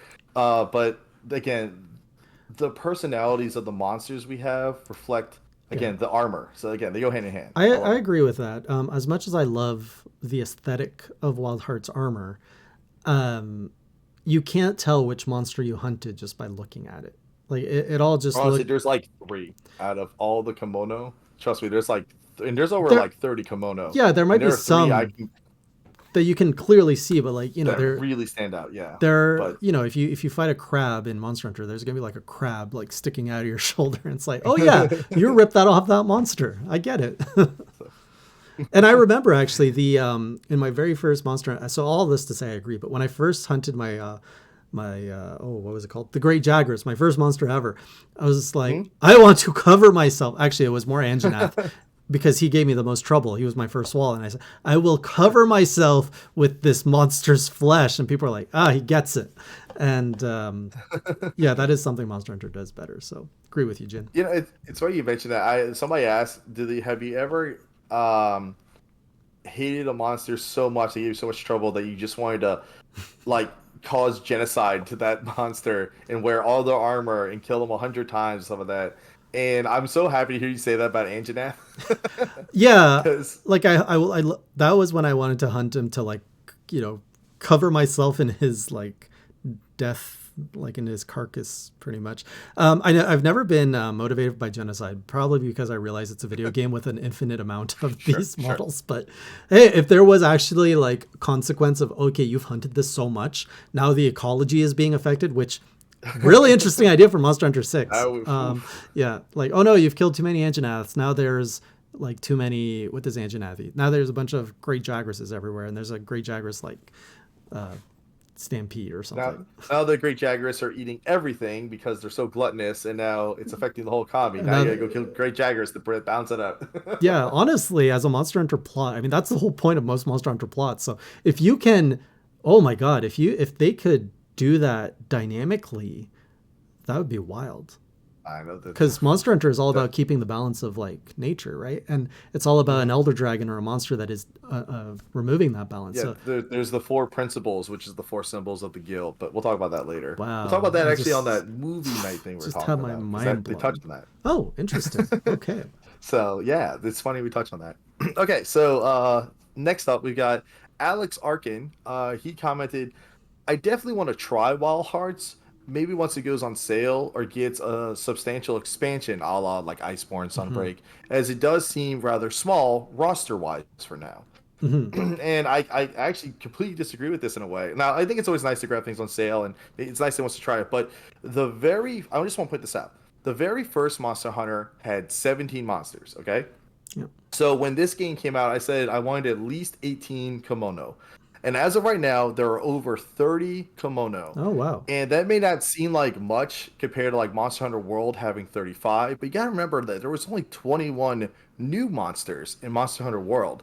And Monster Hunter Rise had 46 monsters, Mm. but there were only 13, well technically 19 if you count, Monster Hunter World monsters, because Rise is really just portable fifth. Yeah. But anyway, but that means that for a first installment, there are more monsters in Wild Hearts for their first game, a new IP, than Yeah. Monster Hunter did for their base games this generation, for Rise and for World. And also compared to the very first Monster Hunter. So I'm very pleased with the roster so far for its first installment. Plus, Yeah. they keep adding new ones, Hmm. and I'm hoping for an expansion, like he mentioned, a la Iceborne, Sunbreak, a G rank basically thing, at some point. So, But that just goes to yeah, show you, you're doing great. Monster Hunter launched in a vacuum, whereas Wild Hearts is launching in next to Monster Hunter, so it's inevitably going to be compared, and expectations are just higher for Wild Hearts. So that said, I haven't seen the full roster. I've been pretty happy so far, but also that game Yeah, is you want now, to keep it secret. Trust me, there are some spoiler kimono. yeah, That when we say oh spoilers, yeah, there is spoiler. It also just spoiler to the story.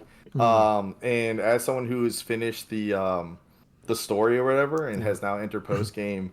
Uh, I will. There's a joke we make where we call the final boss John Dark Souls, and you will get that joke Oh, eventually. okay. I would just want to put a pin on today and be like, one day we're gonna come back to the comment of John Dark Souls Okay. because that last boss, that's what it feels like, and it's again, you'll see. Hmm. Okay. I have no So context or idea what you're talking about, but we'll find out. exactly. So, but anyway, this is a really lengthy comment. I only grabbed like the very beginning of it. Hmm. I highly implore everybody to go check out Risk of Bear, his comment. It's really good. Honestly, I think I'm gonna probably grab that whole thing. I think I'm gonna put it on the Discord right after this podcast Hmm. for the in the XP Hunters podcast thread, Hmm. so that way people can see the whole comment. Because I think this makes a good discourse for people to talk about. But here's just the first paragraph, and we're going to talk about this, which is he says the biggest problem Wild Hearts has is that it's a direct competition that is completely outclassed Hmm. to the point where a lot of people don't even see a reason to spend their time playing it when they can spend it on one of the many good Monster Hunter games that already exist. I am in that exact camp too. And before you say, quote, but you can buy and play both games, close quote, yes, you can, but you have a finite amount of free time and money to burn. Hmm. The reality is that most people do not have enough free time to Look at justify that. playing two similar video games, especially when one is overall worse than the other. So I don't think it's really that much worse, but it's still. You'd rather just keep playing Monster Hunter and then buy another Monster Hunter game if possible, or spend that money on something else that they can actually justify spending that time and money on. The only legitimate audience for Monster Hunter clones is people who cannot get enough Monster Hunter and are eagerly looking for a new fix, which Hmm. historically doesn't appear to be enough to carry any new game that tries it, and many did. Hmm. And I'll let you comment first on this one before I jump in. It's a very good point because if you're, when you go to, I like food analogies. If you go to any restaurant, Mm-hmm. you're often going to order the thing you like, especially if it's a restaurant you know.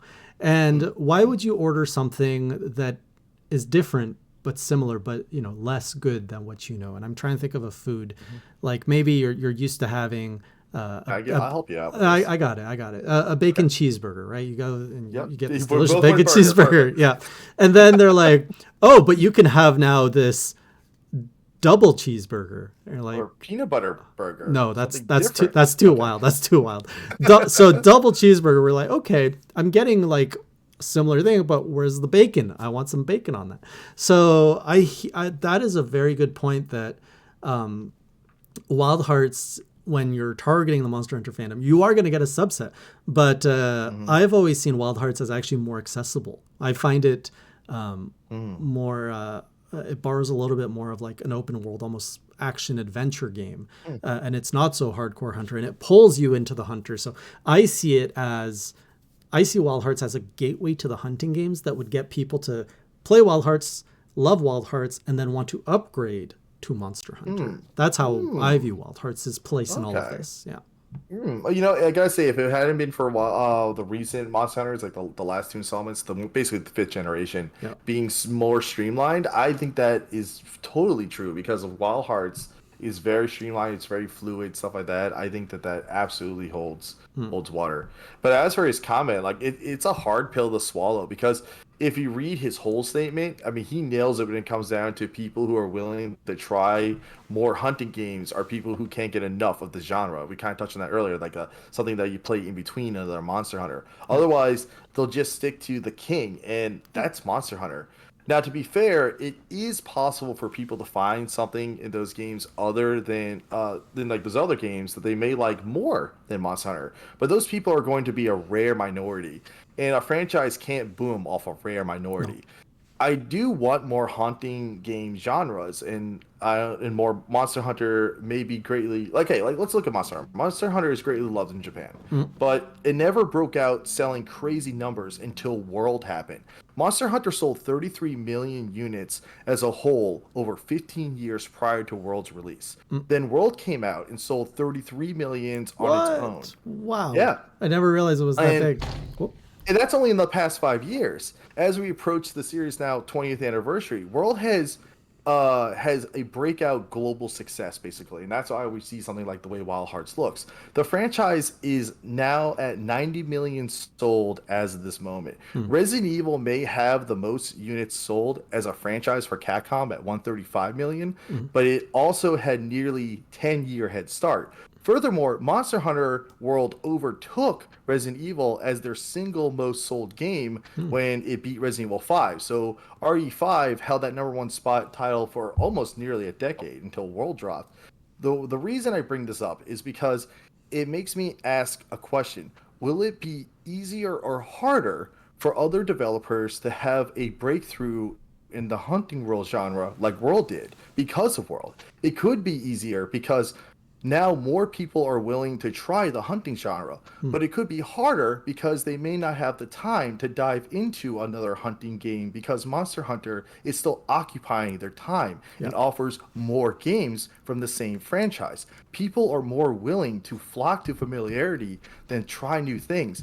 But it's like we had a guy, his name was Flip the Score. He commented that people that play Monster Hunter are Monster Hunter fans, not just fans of the genre. And that's an excellent point because some people only care about Monster Hunter. Yeah, I think there's room for growth. The hunting genre was traditionally niche, and World made it non-niche, and I think Hmm. that allows a lot of room for growth. I remember, first-person shooters being niche once upon a time, and Yeah. now there's so many. And honestly, as someone who doesn't play shooter games, I'm just like, what? I remember like watching E3s where they would announce 5, 6 shooter games. I was like, who needs this many shooters? It's the same thing. Because as an outsider, I couldn't appreciate, the finesseness. But like in the early 2010s, late 2000 single digits, whatever. There was just so many shooter games that I was annoyed as a consumer because I was like, can't you guys do anything different? I feel the hunting game, the genre, the gameplay has so much room to expand. Here, Wild Hearts didn't deviate too far. It's still monsters, but they went more in on the whole feudal Japan fantasy style. But what's to say, like, you know, I see a lot of Monster Hunter fans loving monsters. Like they just love monsters, and it's monsters that they like, creatures that Mm, drew them to this. sure. Yeah. But what if you Yeah. put that gameplay to like, robots or like something? And I know that there is a futuristic game. I forget what it's Yeah, called. well, that makes me think of like God Eater because God the Eater. thing Yeah. about God Eater is that like there's three of them, technically more if you count some of the Vita titles and such. But Mm. the point is God Eater 1, 2, 3, and I own these games, and honestly, it's the thing of where God Eater tries to be anime version of like a hunting genre, the Hmm. same way Code Vein is the anime version of Dark Souls. Yeah. But the difference is Code Vein's actually a good game. Everyone should play it. But Mm. the thing is, but as I was saying though, but God Eater never really struck me. And the talk about the monsters, so to speak. There's even an anime, and I watched the anime. Anime's not even good. The thing is, it's on. They think it's on Netflix. It's boring, and it's if you play that, if you watch that show, I was hoping that show would make me like God Eater more, and Oh. it didn't. I felt just as bored watching that anime because again, the world and the monsters just aren't interesting enough. While like Monster Hunter, the monsters and the world are interesting, Well, and would that's the movie pull you into the franchise? The Monster Hunter movie pull you into the franchise? watch what you say, Jay. Yeah. We're talking about this.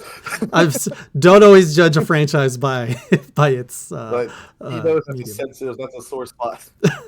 But yeah, Uh, so maybe God Eater is just not executed right. I don't know anything about it. I haven't tried right. it, but But you have other weird things, like again, like a game that Ruri and Gaijin have praised, and I will as well. I think there's only two. I have two of them at least, mhm. and that is oh my gosh, it's gonna kill me. Soul Sacrifice. Soul Sacrifice Yeah, is unique. Its story's pretty cool. It's kind of very dark, but again, Soul Sacrifice is again an example of a good hunting genre that is also different enough to yeah. where it can be. It doesn't look like Monster Hunter, but it is fun But let's and think really creative. wild. Like think of the hunting genre. Could it be applied in bigger ways? Like think Final Fantasy franchise. Could that be turned into a hunting genre where all these monsters and enemies you like? Final Fantasy is a combination of mutant monsters, like biological monsters and weaponry. What if you could like build armor with some sentientness to it, but then also some biological portions to it? Or another franchise like I think I think that actually it's not a hunting game though, but I think according to some of the guys, I could be wrong, and everyone can tell me I'm wrong in the What? comments. It I think that's some of the exists? things about why people are excited about Xenoblade Chronicles. I think it has kind of that. Oh, The other thing I was gonna say is, and it's funny you talk about Final Fantasy. If we want to see a Final Fantasy like hunting game, yeah, I would love that because when you see Final Fantasy yeah, 14, there are the things called the primals, which and like that's all the summons, and you're basically you go on these awesome things called trials, yeah, which are and you fight them very, very cool. But yeah, the same way we had Strangers of Paradise be supposedly kind of I think a Soulsborne type style game. I want to play it. I really do. I need to check it out. Um, and I've heard, or maybe it's I'm not sure if it's like a Soulsborne type of game or if it's like a Devil May Cry type of yeah. game. I need to check it out. It's called Strangers of Paradise, Final Fantasy Origins. But Well, yeah, I would love to see a Final Fantasy thing go Monster Hunter or what style. about even a Miyazaki style, like a Dark Souls style hunting game where it's actually Yeah. not that far from being a thing. It just the difference is Elden Ring would probably be more because there's multiple versions of a boss. But imagine when you kill these bosses, you can actually carve pieces out of it, and you're like you're now Yeah, part like I of. want to see. Yeah, like you were saying, like yeah, there's like more like take look at Elden Ring, this big open world, Yeah. where you have a lot to do. But like imagine, yeah, the way there's bosses, instead like those would be where the monsters are. Remember, by the way, just so you know, that's kind of what Capcom's striving for. They want a fully open world. As they said we want to create something that's like Skyrim, where you can see mountains Hmm. in the distance, and that's where your camp is, and that's where you want to go to. Right. But across that distance, you can run across monsters and defeat them and whatever, and carve them and shoot up a flare for the guild to collect them and things of that nature. Hmm. And that's their goal. That's what they want. And I hope they get that. They want to have that seamless, be able to traverse the entire world and run across Well. monsters that way. Or you pick up a quest from the guild, and now you got to go out to the forest area that like where it's called Dark Forest Woods, Yeah. and you go there, and that's where you're gonna fight the what they call the Velocidromes. You have to go hunt these Velocidromes. Well, they're Like getting you, they're getting there. I know. I'm like, you guys can do it. We're in Generation 9 gaming. Now's the time. Crossplay, please. Crossplay. Yes, of course. Okay, so let's move on to the next one. So the next comment we have is from Joseph Hank or Hack, Haak, Joseph Hack. He says you can definitely enter a Monster Hunter. Oh, this has to do with Monster Hunter, so we're going Mm, back to the podcast too. A Monster Hunter fight overpowered. We kind of talked about this earlier. Let's say you play multiplayer first. You yeah. get the G rank, you get good gear, etc. Then you go start the story mode, and suddenly Yeah. you're murdering low rank and high rank monsters. Of course, in Monster Hunter games like Monster Hunter 4U, you don't receive decorations or Y stones until certain points in the story. Yeah. But that wouldn't prevent you from getting overpowered in Monster Hunter. That is an awesome. By the way, he also said this Yeah. is an awesome podcast. I love it. Thank Awesome. you, Thank you Joseph. so much. Yes. I mean, that is a way to overpower, but I feel that is you are consciously going out of your way to cut yourself out of like to say no thank you, I don't want to experience the story, I just want to go play with my friends for so long that you make it to G-Rank and then you're like, okay, I'm bored with my friends, let's go experience the story. I feel that requires a very I see specific what happened. situation. See, what he's talking about, for example, is like look at Rise, where you go into the hub because you want to play with your friends. Yeah. So you can't do village mode. Village mode is single player only. Yeah. So you go through all the hub. You go to G rank and uh, such. You're like, you know what? I never did village, and then you just murder village. Sure, but you like should okay, be that powerful, you have so much experience hunting with these other hunters, it makes true, true, sense true. that you are the chosen hunter of Kimura. Yeah, I mean, it's like I said, it's not impossible to experience an overpowered situation in Monster Hunter. It's just incredibly unlikely. The problem with this statement is that you had to experience the monsters through low and high rank to get to G rank. Yeah. It's not like you just walked into the online hub for 1 hour after making your character and then have access to G rank instantly. Unlike in Soulsborne games where I have strolled up to numerous bosses then proceeded to walk through them due to being quote unquote overpowered Because you grinded because I got myself to a state of being that is way beyond what the game expected me to be at that point. There is a process to the progress in Monster Hunter titles due to its menu style hunts compared to like a Soulsborne open world exploration type of thing. In Soulsborne, I could kill fodder and gain more health, stamina, attack, etc. no matter how many Jaggy and Popo I kill, I will not incrementally, I can say words, become more powerful from just killing, like, again, fodder creatures. Yeah. As I've said, you most likely experience those monsters at some point as you climb through those ranks to get to the G rank via online progression system, and then went back to the lower hunts. Thus, you did experience those monsters at moments the game wanted you to do them. Whereas in Soulsborne, I got overpowered before I ever encountering the Yeah. next boss. A boss I may remind you that I never experienced before, then proceed to kill it in like 5 attacks. Yeah. Imagine So, imagine hunting Popo for a week and then you one shot Fatalis because yeah, the Popo exactly. made you OP. So, exactly, because I killed so many Popo, I got experience, and now I can just put that onto all my health and attack, and Yeah. I just kill Fatalis like no problem. So, The but OP yeah, Popo that's strategy. but like I said, but he in some way, unless he had just G rank people coming in and just one shotting all the monsters for him, so he never got to experience them. For the most part, he was probably fighting it. He was experiencing them in some way. Mm. So, all right. So, wait, did you comment? I don't know. I think I went on a rant. I did comment, yeah.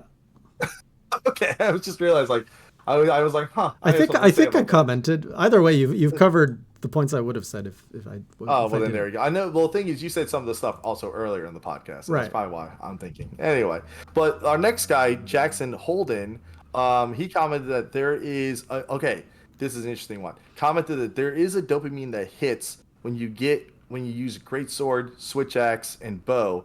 To quote that he says, quote, each and every weapon is goat.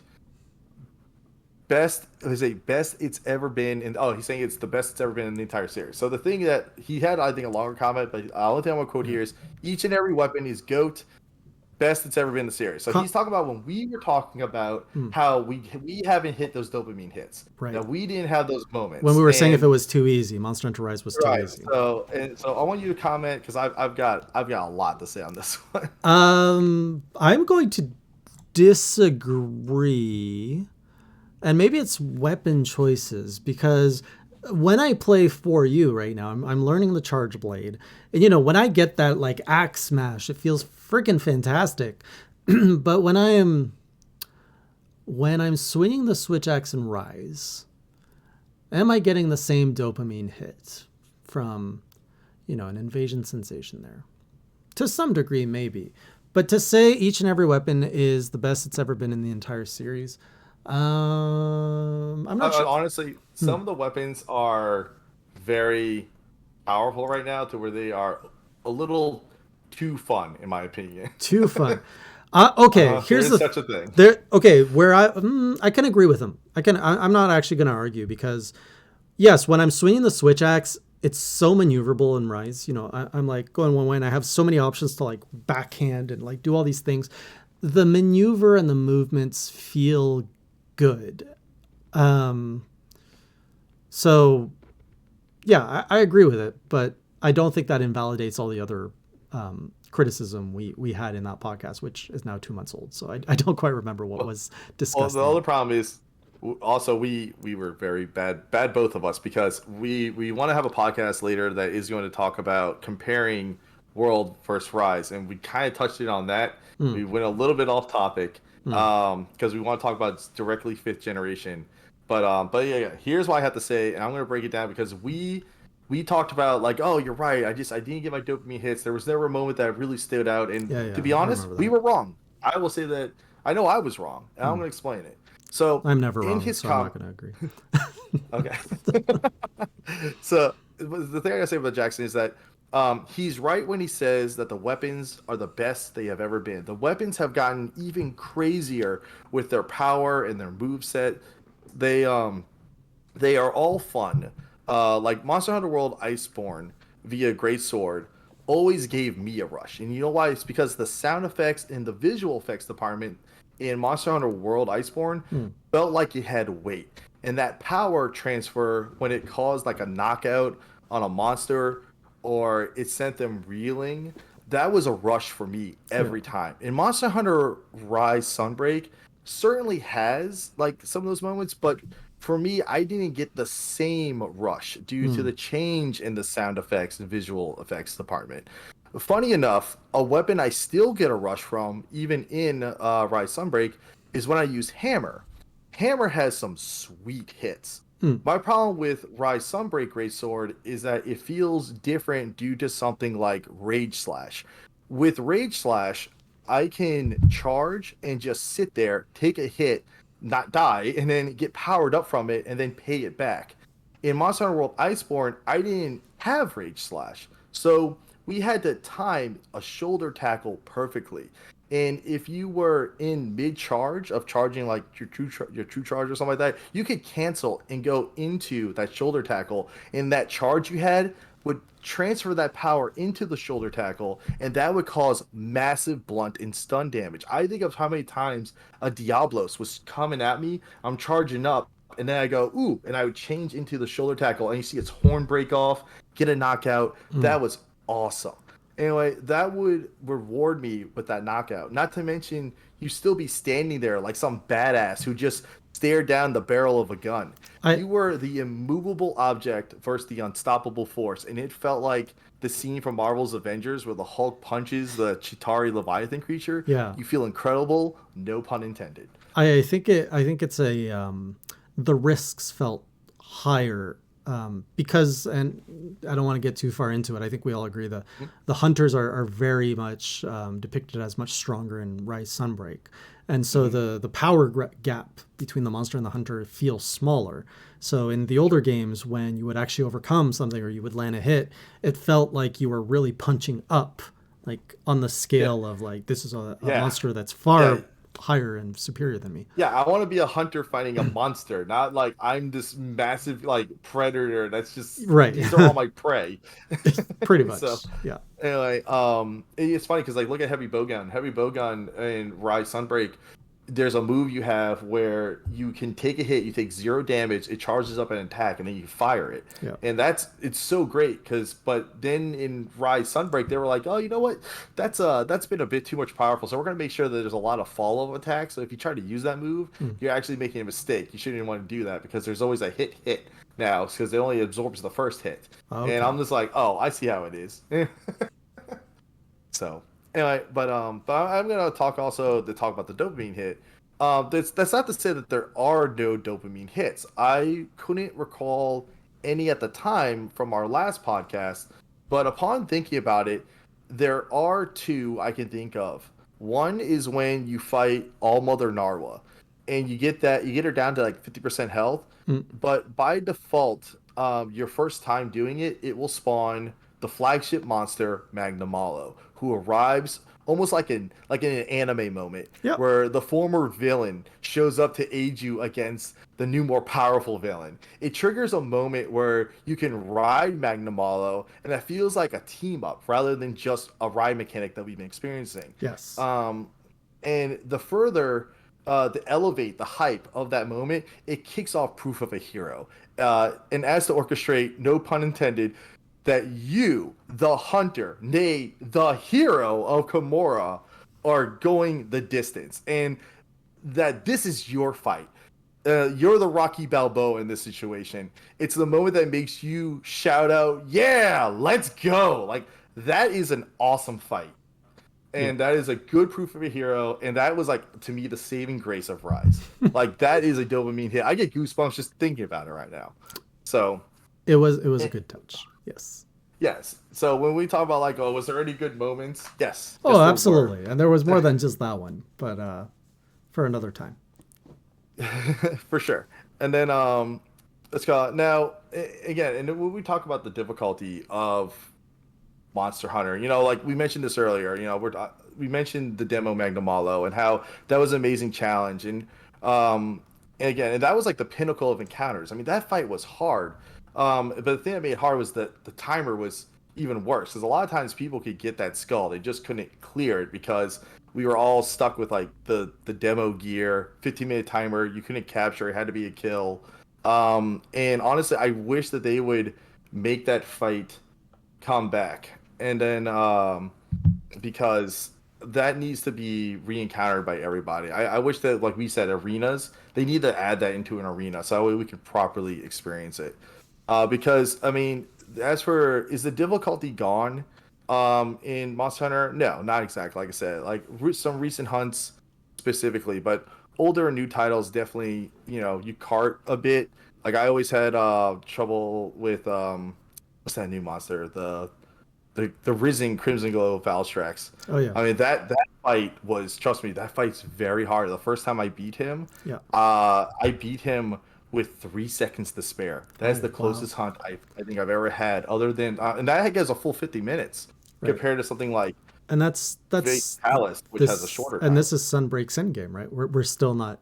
Right. We don't know what the full endgame is. We're gonna know in a few months, in June probably. So Yeah, yeah, for sure, for sure. And then but again, like but there's always been difficult fights, not just in Endgame, like yeah, even throughout. Like yeah, um and some of them were funny. Like you have like the giant nibble snarf from 3U. yeah. That thing was disgusting.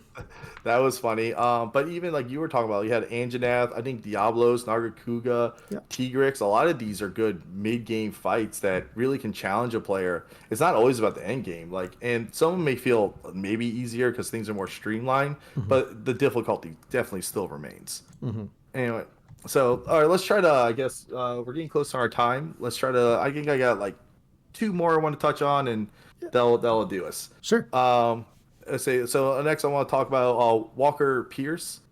He said, "I personally would like a spin-off series for Monster Hunter that takes more design cues from the old style game.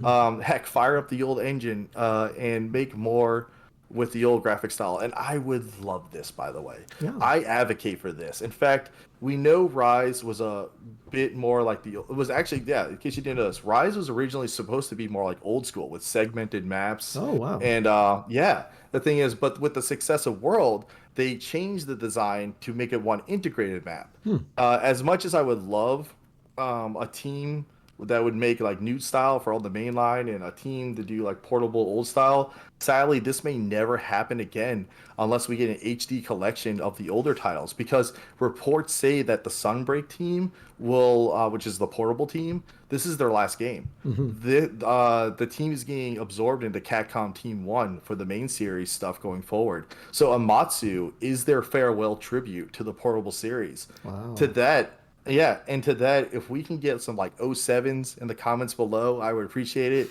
Let them know that we appreciate everything that they did for us. They have some awesome games. And honestly, thank you, Portable Team. I salute you. It's sorry, what was that? The The Yeah, yeah. So about the old engine. making the old engine, like I could see them re-releasing a game just called like Monster Hunter Classic or something. And Hmm. such a demand for nostalgia and for the old games, and we're seeing a lot of these big franchises coming back. You know, the Disney Afternoon Collection or whatever it's called, or Yeah. the Mega Man collections, the Hmm. Castlevania collections. There's even though, and you know, some could say, well, Monster Hunter is just the same game over and over. But when I replayed all these old games, you could say those are, you know, the Mega Man games are essentially the same games over and over with different levels and slightly different things. I think there would be a room for a Monster Hunter collection, which would be for the diehard Monster Hunter fan. I could not imagine anybody outside of the Monster Hunter fan base wanting to play that. Although, you know, I am one of those. I am one of those people that played the new stuff and have the curiosity to go play the old stuff. So yeah, I do say bring on Monster Hunter Anthology. Yes, bring it, please. I think I told you, shut up and take my money. Like, Yeah. Now, because would I buy? I don't know if I'd buy because I wouldn't want to replay 3U and 4U, for example, in that collection. But if this would have been available to me a year ago, I definitely would have played it. And for the right price, I'd pick it up if it means giving me a better fluid access to Monster Hunter 1 and 2. Yeah, those well, would be the two. I actually had a bet going, which I think is like I'm gonna lose this bet. I usually I admit I have a lot of moments where I'm like, I bet you this will happen, and it usually does. Hmm. But I was wrong about this one. I said, watch, Jay's gonna play for you finally, and when he does, either A, the servers are gonna go down so he can't Whew. play with us, or B, they are going to release an HD remake finally on the Switch, and he's gonna be in G rank at this point. He's gonna be like, Don't no. jinx it. That would be The thing is, horrible. I said that before you started playing for you. I said both these things. So, Well, we'll and see. then I got to get through. with I got to get through it the before they shop do. closing, I was like, oh my gosh, it's happening! Like it's gonna happen. So Right. I really thought so. We'll And see. And then actually, if they had a collection, they could bundle in these other. I just released a video of like obscure Monster Hunter games I came across. Like they could put those in the collection, like these like Yeah. little DS Japan only exclusive games. Like put them in there. Yeah, I played a bunch of those. I mentioned Riders earlier. That was one, but there's also like Monster Hunter Explore is another one, and we're kind of getting a Monster Hunter Explore again in a way. It's called Monster Hunter Now. You Yeah, can sign up for the beta and all that, we and got to it's do it's that. pretty cool. And we can definitely see the fact that again, World and I get that fifth gen's the most recent, but World and Rise being what they are, it's like, oh look, there's the Great Jaggers again. Like there's Kuliaku. Like I get it. This is where most people. There's Pookie Pookie. Like this is where most people have now come into the franchise. Yeah, they're This the is most gonna be the most recognizable. Yeah, right. It's gonna be their most memorable monsters. So therefore, they made sure that they were present for this. But yeah, so that comes out in September, I think officially. oh yeah, But again, you can possibly get into the beta, so check that out. It's pretty neat. It's by Niantic. It's like Pokemon Go, but it's Monster Hunter. But it's kind of like Monster Hunter Explorer. You attack and do all kinds of stuff. It's pretty cool. Kind of like there's a Witcher game and a Harry Potter game as well yeah. that uses that. So it's like that. Gotta try So, that. but I think feel like we went over a bunch of them, and I would thank everybody, of course, who left all those sweet comments down below.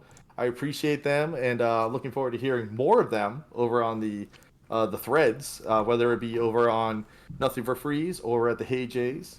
That's where I'm gonna be on both. I'll be checking them out. Don't worry. So, Yeah. Likewise, it's appreciate all the yeah. comments. Even though I don't always have the chance to reply to each one, I definitely read each one and love talking about them with Blue here on the podcast.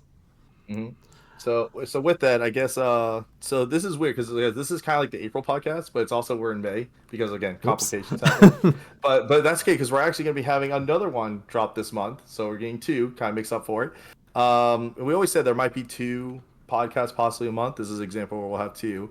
And it's funny because in May we talked about Star Wars. You know how was it May the 4th? Yep, last week. Why did you know that my wife and I we actually have Star Wars lasts for 10 days for us? No, how so? This is what we have. We have this is the May. Then we have May Uh, 2D2, oh my May goodness. 3PO, May the 4th be with you. There's always a bigger fifth. Wow. Revenge of the 6th. I am the 7th. I find your lack of eighth disturbing. Wow. A ninth addition to my collection. And lastly, so it's treason 10. That is our 10 days of Star Wars where we will watch each Star Wars and Rogue One as well. You need to increase your cringe counter, sir. that was some of those were stretches, but I I'm appreciate their trying to get nerdiness. 14. I want 2 weeks worth of Star Wars. That's Maybe a whole month. maybe it'll become a national holiday one day. Maybe. But as we wrap up, just the parting words. What do you think about game length? Do you enjoy having different types of games? Do you enjoy them being longer, shorter? Is there a sweet spot for you? Please let us know in the comments. And otherwise, you can check out the other content on this channel or the next podcast, which will drop. We don't know when, but probably in less than a month. Thanks again for Yep. joining us. Until next time, keep it classy, or as Blue would say, Enjoy the hunting life. Gee.